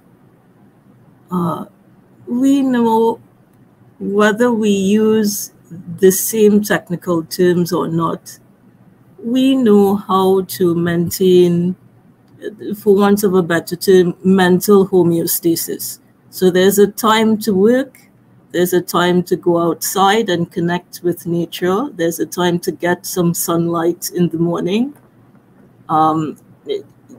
consume natural food. When there are people who see a difference when they consume dairy products in the USA and the same products in other countries, they have strange symptoms in the USA with milk, but they can consume milk elsewhere. And these are the things that people take for granted. Maintaining your health is even more important than maintaining the stock market. But everything is evaluated in terms of numbers. How is the stock market doing? How much have we exported this year? And nobody is seeing that in terms of mental health and even spiritual health, and the USA is collapsing. I, for the life of me, can't understand. I mean, even on my worst day, I can't take a gun and go shooting people. I've had horrible days, traumatic days. I cannot do it. The thought wouldn't even cross my mind. And Nana Dream said, if they're humble enough, you see, that's the key. And I think, Nana Dream, I really appreciate you for putting that word humble. Yeah. Because well, if America was humble enough when she calls out all the African leaders, they should treat them as equal. But you know what, Biggie? I'll say this. He's right, he's right. But we have to go back again to white supremacy. They cannot, they feel like they cannot live with you or negotiate with you or partner with you unless they're in control. They are the ones who wants to teach you how to live, not the other way around. And they don't even know how to live themselves because their system is a rotten system. It's a dog eat dog cancerous system, and they want to go around and spread that system, right? Where they have workers and employees and slaves and slave masters.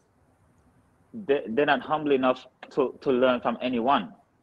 They are the people of Iran took back their independence 40 years ago, and 40 years still, they're still trying to overthrow that government still because they think that there's nothing that they can learn from these people.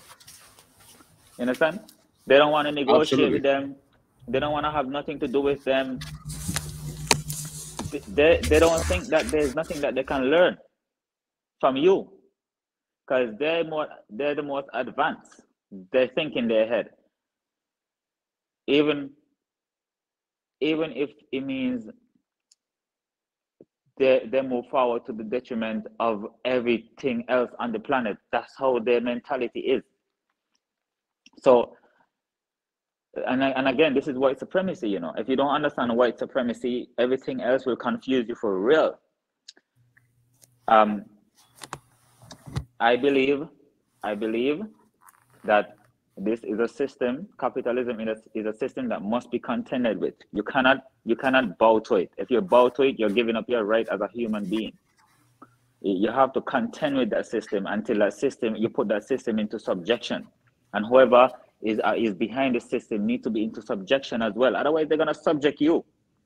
It's like for them, it's either you or them. That's how they think about the world. It's either you or us. Either we take you or you take us. Like everyone is after them. But it's not the fact that everyone is after them, it's that they have built a mode of production on this earth that is consuming everything around it, including Africans. Africans are trapped in this mode of production itself. So back to your question, they can learn a lot from us.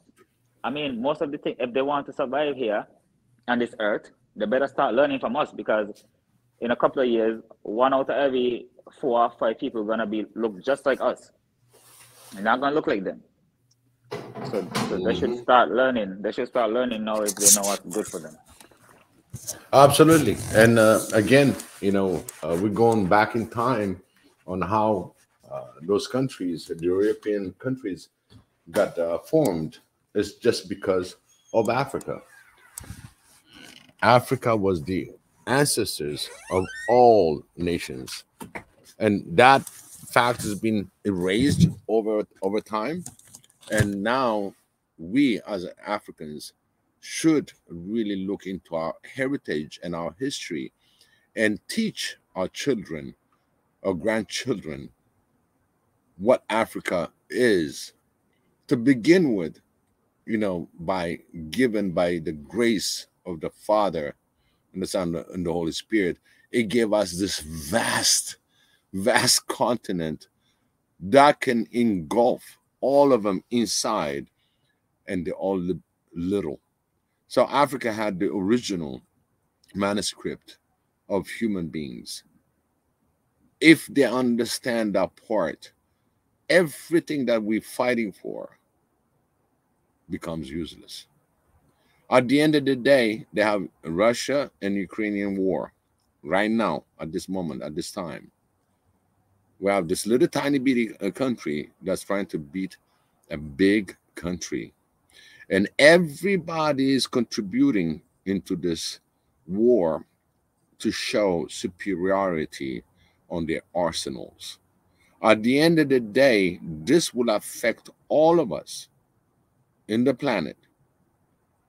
All these carbon that they're emitting, because not to be bound of getting better and serve each other and becomes one unit in the planet. We are struggling to have one unit, one understanding within Africa, and bring in the rest of the world in the same, because I have children, the white have children. If the Chinese have children, they are the same age. So we're transferring a knowledge that has been hidden for so many millennia for the new borns. Do we want them to live the way they're living right now? For me, is something that I have to really focus and understand, to transmit what I have in my heart to the rest of the world. They're all interconnected children. These are the future of the children. We're trying to show them the better way of communicating. The communication is not about color. It's about your spiritual being, who you are. Because this, by now, a lot of including my children, they understand that part of spirituality. Even though we've been massacred because of the color. And when they say black, they just defined it as black. The minute you tinted it, you're a little bit darker than white. Even if you tanned, you're darker enough, they can consider you as being black. This bigotry and this racism for the future children, the children that we have already, they need to know the truth. It's not about color. It's how to live together, being part of the integrated world. that can think for prosperity for themselves and the rest of the world connected. We are the one that's going to make a difference. We Africans are the one that's going to make a difference, because the other one went Babylon. The rest went into a different, diverse. When you look at it from morality, when you look at it from spirituality, everything that you can think of that is the opposite about being a loving human being and share that love and care for one another, it's the opposite. But Africa has that. Africa has always been the source. And that's why I question that. Are they going to learn from Africa? Because Africa still have the old traditions. There's so much to explore within Africa than you're exploring with your money. It's not about money. Money is the mark. Money is the one that's going to destroy this world. At the end of the day, I always told you, live your eternal life now. It's a message from the above. You have to put all your means. When I ever said, sleep, drink, eat, Africa. Okay? Because we have a continent that goes way, way, way, way, way, way back, that all human beings were created in Africa and migrated all over the world. If you're going to deny that, you're denying your children for the opportunity to unite and to think of their better futures. We are corrupting them. We are giving them a different toys. I'm talking about a mind toys, not the physical toys. If we don't stand up, we in the continent, we should stand not only for our continent, but for the planet. We are getting destroyed left and right because of not being respected. That respect is not just because, you know, I am whom I am, but I am that I am. And that is getting destroyed, everything, because something that comes for the sinners, as they say in Ethiopia, there's a proverb. It will go to the saint.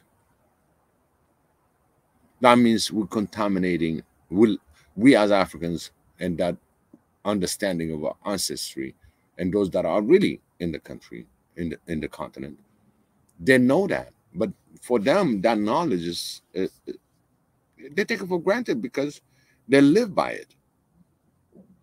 But the world can benefit of this teaching of being African. We are a proud continent. We have our own intellect, our own spirituality, our own religions, and that points out to be a better person on this earth. My understanding is that we all have the responsibility, not only the continent, but the planet. Because your survival means, if you think right, if you pray for peace, it has to be focused. Not only because of this happened to that happened, we should think as one to promote peace. And I really don't care how that peace is going to come about. But if we really think about peace, there's no other definition, because love will conquer that. We have to put our mind and emotion together. Because if we divide your spirituality in region and areas, then you are a failure, because you're just concentrating on one region. Don't forget, our children, our grandchildren, are going to be participating with the rest of the planet's children. And we want to pray for them. We want to make them successful so they can have an equal opportunity for one another and to care for one another. Because this world right now, this time of time that we're living in, is a selfish world. Who's got the bigger gun? Who's got the hand? Who's got the money? This is what we're dealing with. Because our being as human, it's not about money. It's not about who got the bigger guns. Our humanity is the one that makes sure that we prevail from any disaster. Don't forget all the natural disaster that comes. And those children, those mothers, those fathers, they're suffering in this natural disaster. We have to help in our heart, in our prayer, to have a very fair world, so we can live together and we can have an harmonious, prosperous, healthy, well integrated human life. This is my take. When it comes to an integrated, prosperous, peaceful Africa, that part of integrated, it says, not only within Africa, but for the rest of the planet. We should be integrated, because I don't know how many nations don't have no blacks, because we Africans are all over the planet. And we have a white, Chinese, Asian, let's put it this way, Asian, Arab, Indian, name our planet that we've been diversified. We have friends that we consider them as being brother or sister from another mother. So we have to look into making peace. We cannot achieve it unless we are aligned and focused in our mind. If I think in my mind the peace for the world, and my emotion follows as if I have the peace in the world. So what happened to my beloved continent, Africa? She is part of my mind and my emotion. That gives us a better aim, a better way to fight racism, a better way to fight the undermining about Africans. This is going to play a big role when we all focused in one, because we can change the course of this world if our mind and emotions are together. And it doesn't take 1.3 billion people to change this course. Very few. I'm talking about my family here in Swahili Nation One Africa. We are over 200,000 subscribers that have the power to change for a peaceful world. Not just Africa. When we think in the world, of course, Africa will be peaceful. This is my say on why I brought this, an integrated, prosperous, and peaceful Africa. That has to be also part of the integrated, prosperous world. Our children, our grandchildren, I want them to be, they're born successful. They have an opportunity and tools that we're going to be providing them, and let them learn the history of the world. Then we'll have a peace. And I'm going to Marianne. Oh, yes, I agree with everything you said. I think, now that we have a clearer idea of what we need to do, where exactly do we go from here?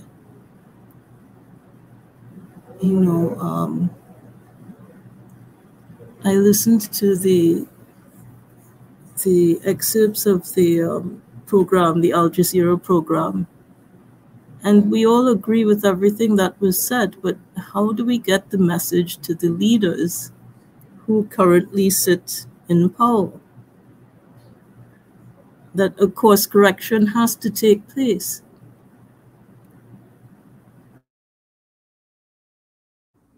Ridge, how about you?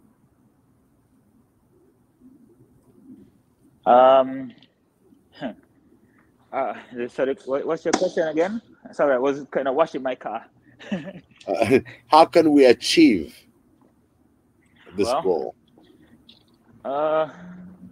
Man, you guys know my theory already, my philosophy. I believe that we have to develop the capacity so that we can use our people to their own advantage instead of everyone else using us. I believe what's our problem? Our problem is the fact that we are underdeveloped, and we've been intentionally underdeveloped by everyone else who looking at what we have and don't want to pay for it. So the way to get rid of that is to develop. But how? We have to create a space where we can store, collect, and strategically redistribute our energy.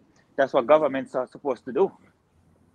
But we have to create something like our own government. And one way you can do that is through the internet, through social media.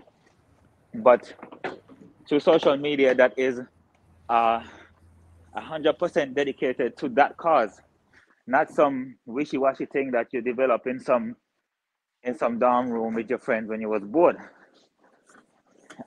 That's what needed. You need a place to store, collect, and strategically redistribute our energy, talents, money, ideas, and you're fully dedicated to that cause. That's what's needed. It's almost like a civilian government, but using advanced tools. It's almost like developing another, what do you call it again? Developing another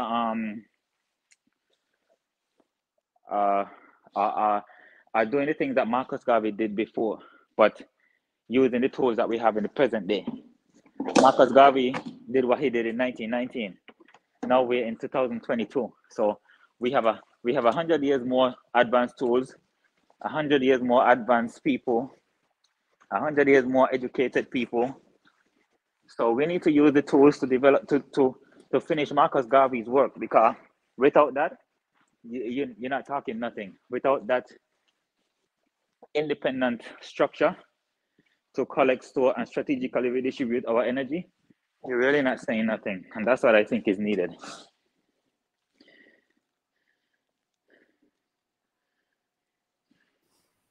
Hey, Ridge. Yes, I sir. know we went through a lot of things that we're trying to work on to bring a triangle online, because that part of the triangle has a lot of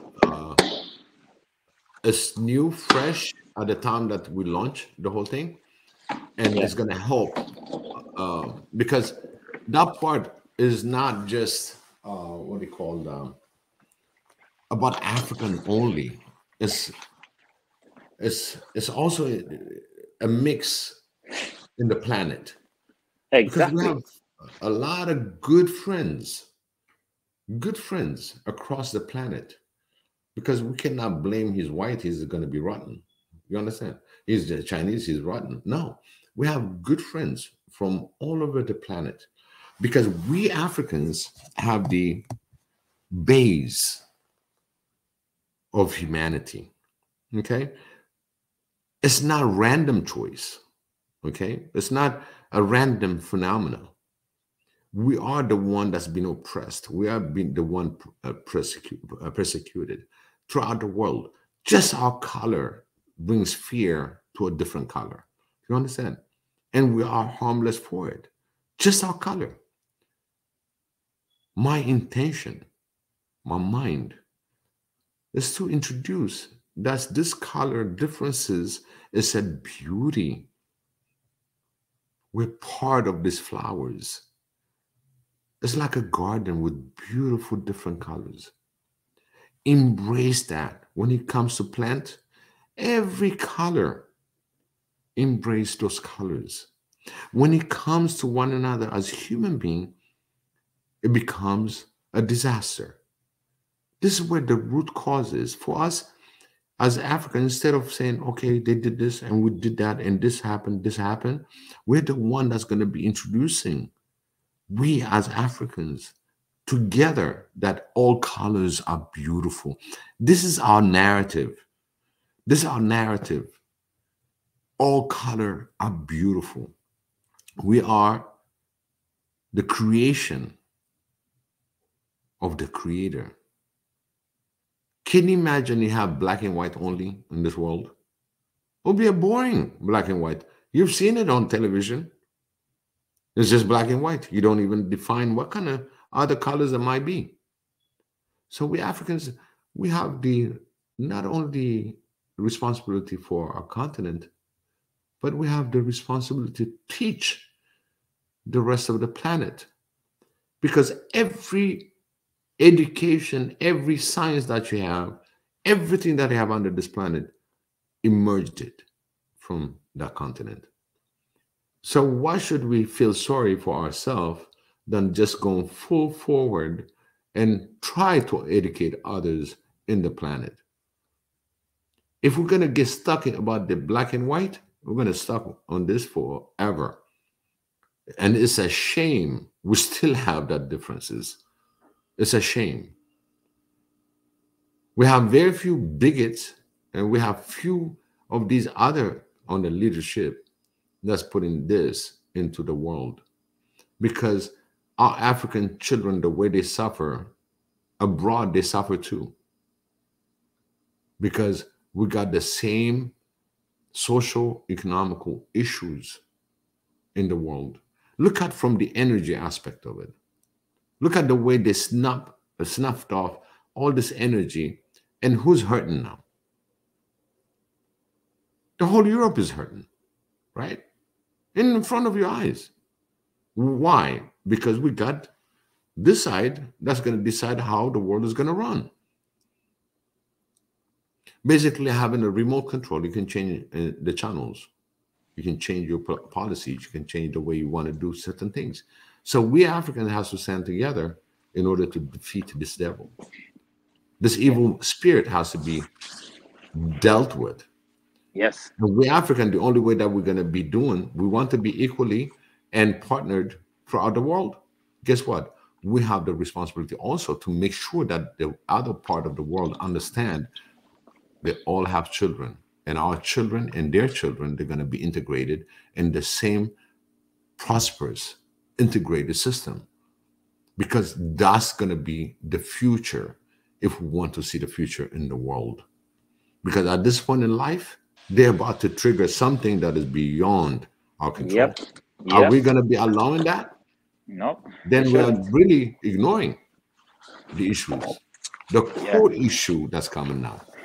Yeah. So we don't want to go to the old, what it called Stone Age. No. Well, I'll tell you something. I heard something that always stuck with me as an African is when I heard Dr. John Henry Clark say, so many other people that got hit less than us have gone extinct. And he said, the reason why God spared us is so that we gave the world its first humanity, and it's so that we can give the world its last humanity.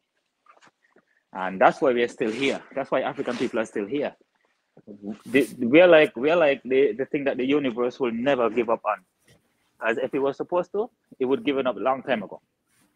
So also, what Triangle is going to do, right, is going to do something that's very important. It's going to give African people, and not just African people, because we are not isolated in the world. We're not living isolated here. We are living here with people. And that's why Triangle, to me, is important, because it will give us a foot in the court of public opinion. We need that. We need to be in the court of public opinion in order for our ideas to be established and to be maintained. We have to have a proper argument in the court of public opinion on why we need our own resources for our own people. and that we know of a better system than capitalism that can help the whole world to move forward and in a more humane manner. That's why I'm working so hard on this. And I'm going home, as I'm going home from work right now, I'm going home to work on it again. And I'm determined to work on this for the rest of my life. I don't care how long it takes. Mm-hmm. So yeah. You know, one thing, again, Ridge, for those of you who's going to listen to this show later on, Ridge is the one that created the triangle, and it is a very important piece that's going to fulfill part of the who we are and what's going to happen for the future. And Ridge, again, me personally, I always appreciate you. Keep up the strong work. I really cannot say anything more than what you're doing better and better every time that you're trying to have the best software out there for the world to share. This is not a limited edition. You know, this is something that we really always think about. Ridge every time. Ridge, where we at? Where we at? You know, how much are we performing? And let me share this clip of Triangle so people can really understand. Thank you, Biggie. And there we go. You want to support independent economic movements around the world but don't know how? Welcome to Triangle, an independent socio-economic network right in the palm of your hands.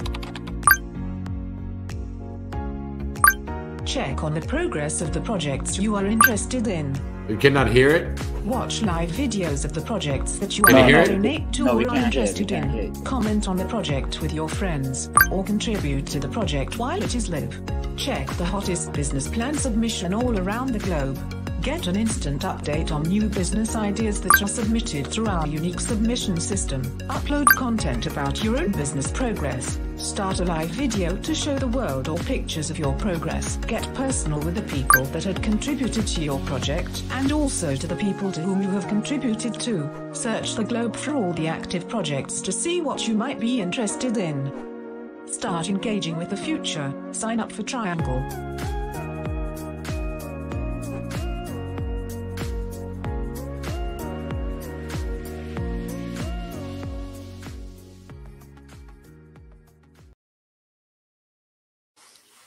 There you have it.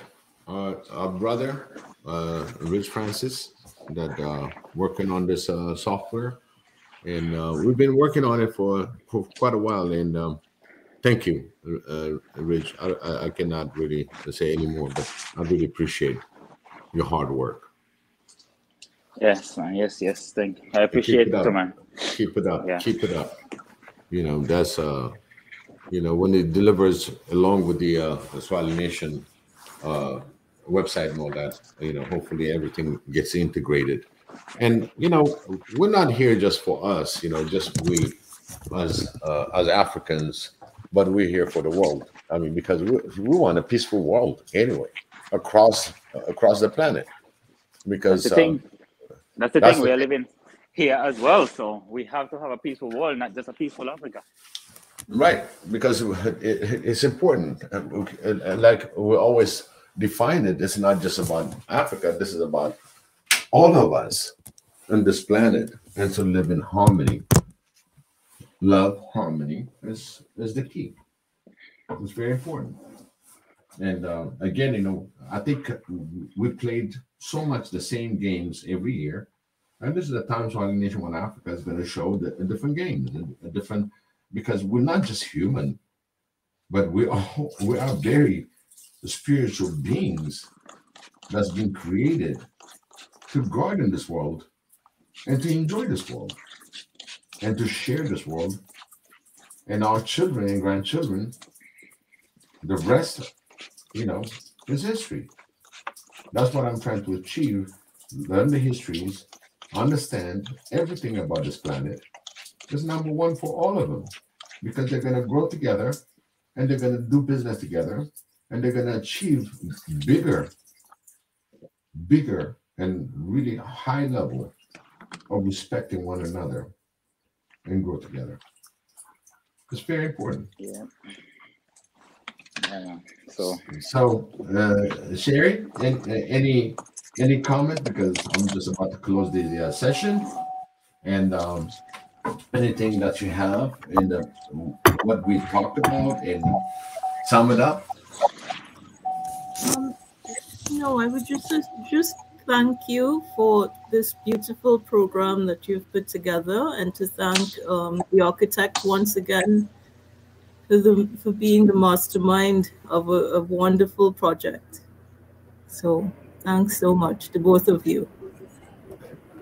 Thank you, Sherry. Thank you so much. All right, Ridge.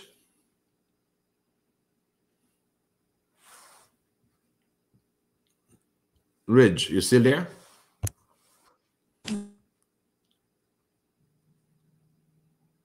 I heard the little ding, ding, ding. Again, I want to appreciate Nana Dream, Ba. I'm sorry, Ba. Thank you so much for your participation. I really appreciate that. Marit Mondatezi, of course, Ridge is always there. But again, Reggie, I really appreciate that. Yes, have a good night. So much. Now we want to hear your last word. Who's last word? The session. Yours. Oh, me? Okay. Just give us the wisdom, and I'm going to put something on you, and that is you're going to close the session by your prayer. Oh, prayer. Absolutely. Okay. Your comment, then prayer. Sorry, what and then prayer?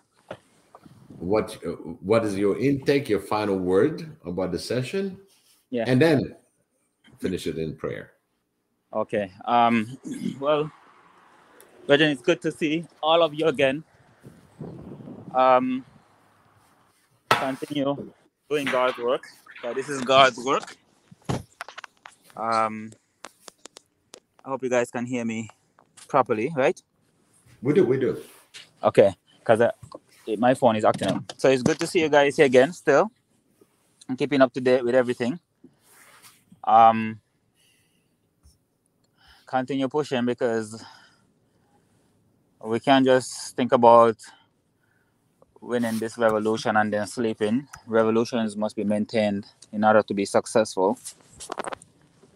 And my prayer, I will tell you my prayer now. You ready? Yes, sir. My prayer is, God, thank you again for breath. Thank you again for knowledge and understanding.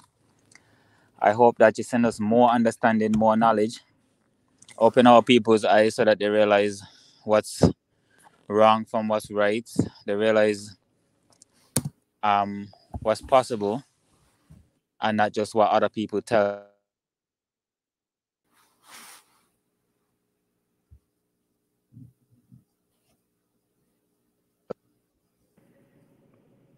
And I hope that when we meet again,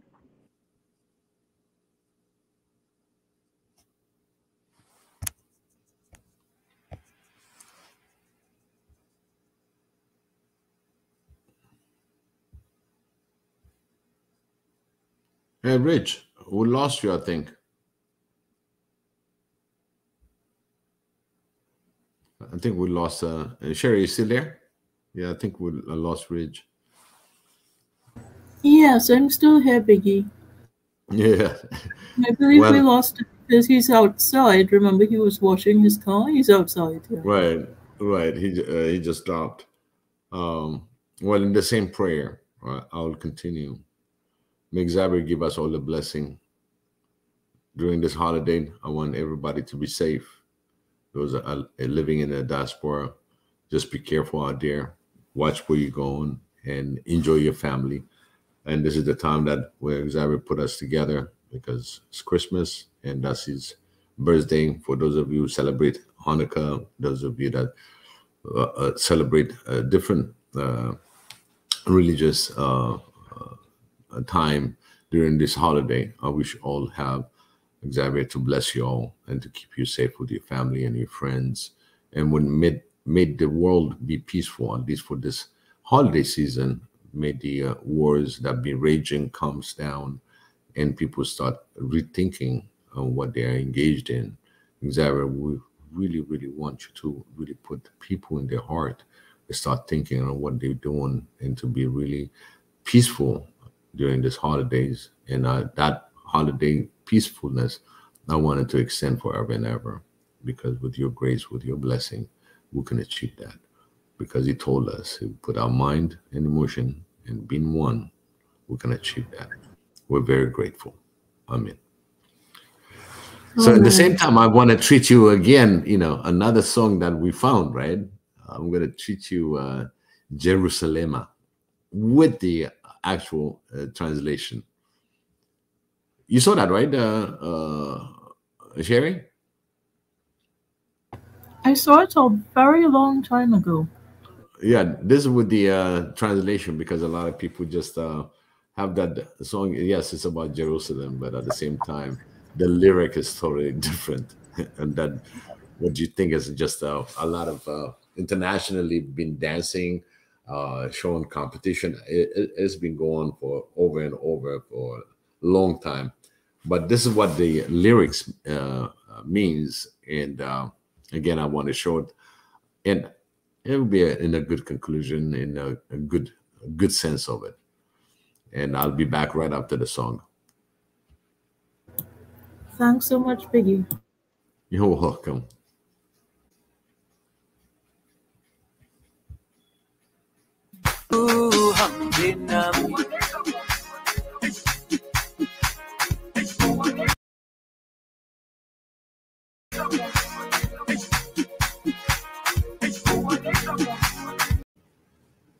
There you have it.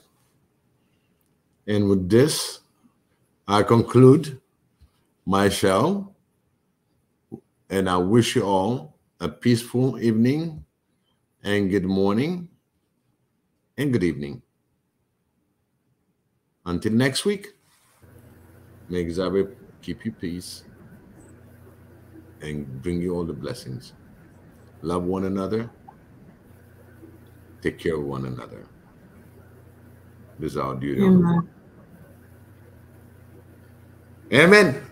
Sherry, thank you so much for joining me. I really want to appreciate also Ridge for joining me, Pi for joining me, Reggie on the comment section. I really appreciate that, all your support. Naya Dream, OBB Niba, OBB Niba. I really appreciate that. For all the Swahili Nation subscribers and for all of you, I wish you a very peaceful holiday and be safe out there. And for those of you that's still celebrating other holidays along with us, I wish you all the peace, because the Prince of Peace is the one that shares all that. And I really appreciate it for joining me. Until next week, have a wonderful, wonderful, wonderful again holiday. This is a wrap, right, Sherry? This is a wrap. This is a wrap. This is a wrap. Thank you. Okay. Bye, Sherry. Bye. Bye, Thank you. Peggy. And one thing that I don't want to forget to pray, which lately I've been doing this, but you still in my mind, is Sherry, Ezana, my brother, Kaku, Kuku, Dr. Sadeka, and as well Mika, that needs all the prayers to put us together as it is on his missions. And for those of you that are supporting us and all the SNN members and the one that always been there showing themselves and trying to help on the show, I pray for all of you. For you, especially Sherry, may Xavier give you the health and the blessing. This is a special prayer just for you. And I always say it, I don't forget. I always have you in my heart. I really appreciate that. Thank and you everybody so in the family, pray for Sherry. Make sure you pray for Marianne. That's how you know her as Mary Antoinette. But pray for her. And I thank you. All love, Mary Antoinette. Thank you so much, Peggy. All right. Thank you.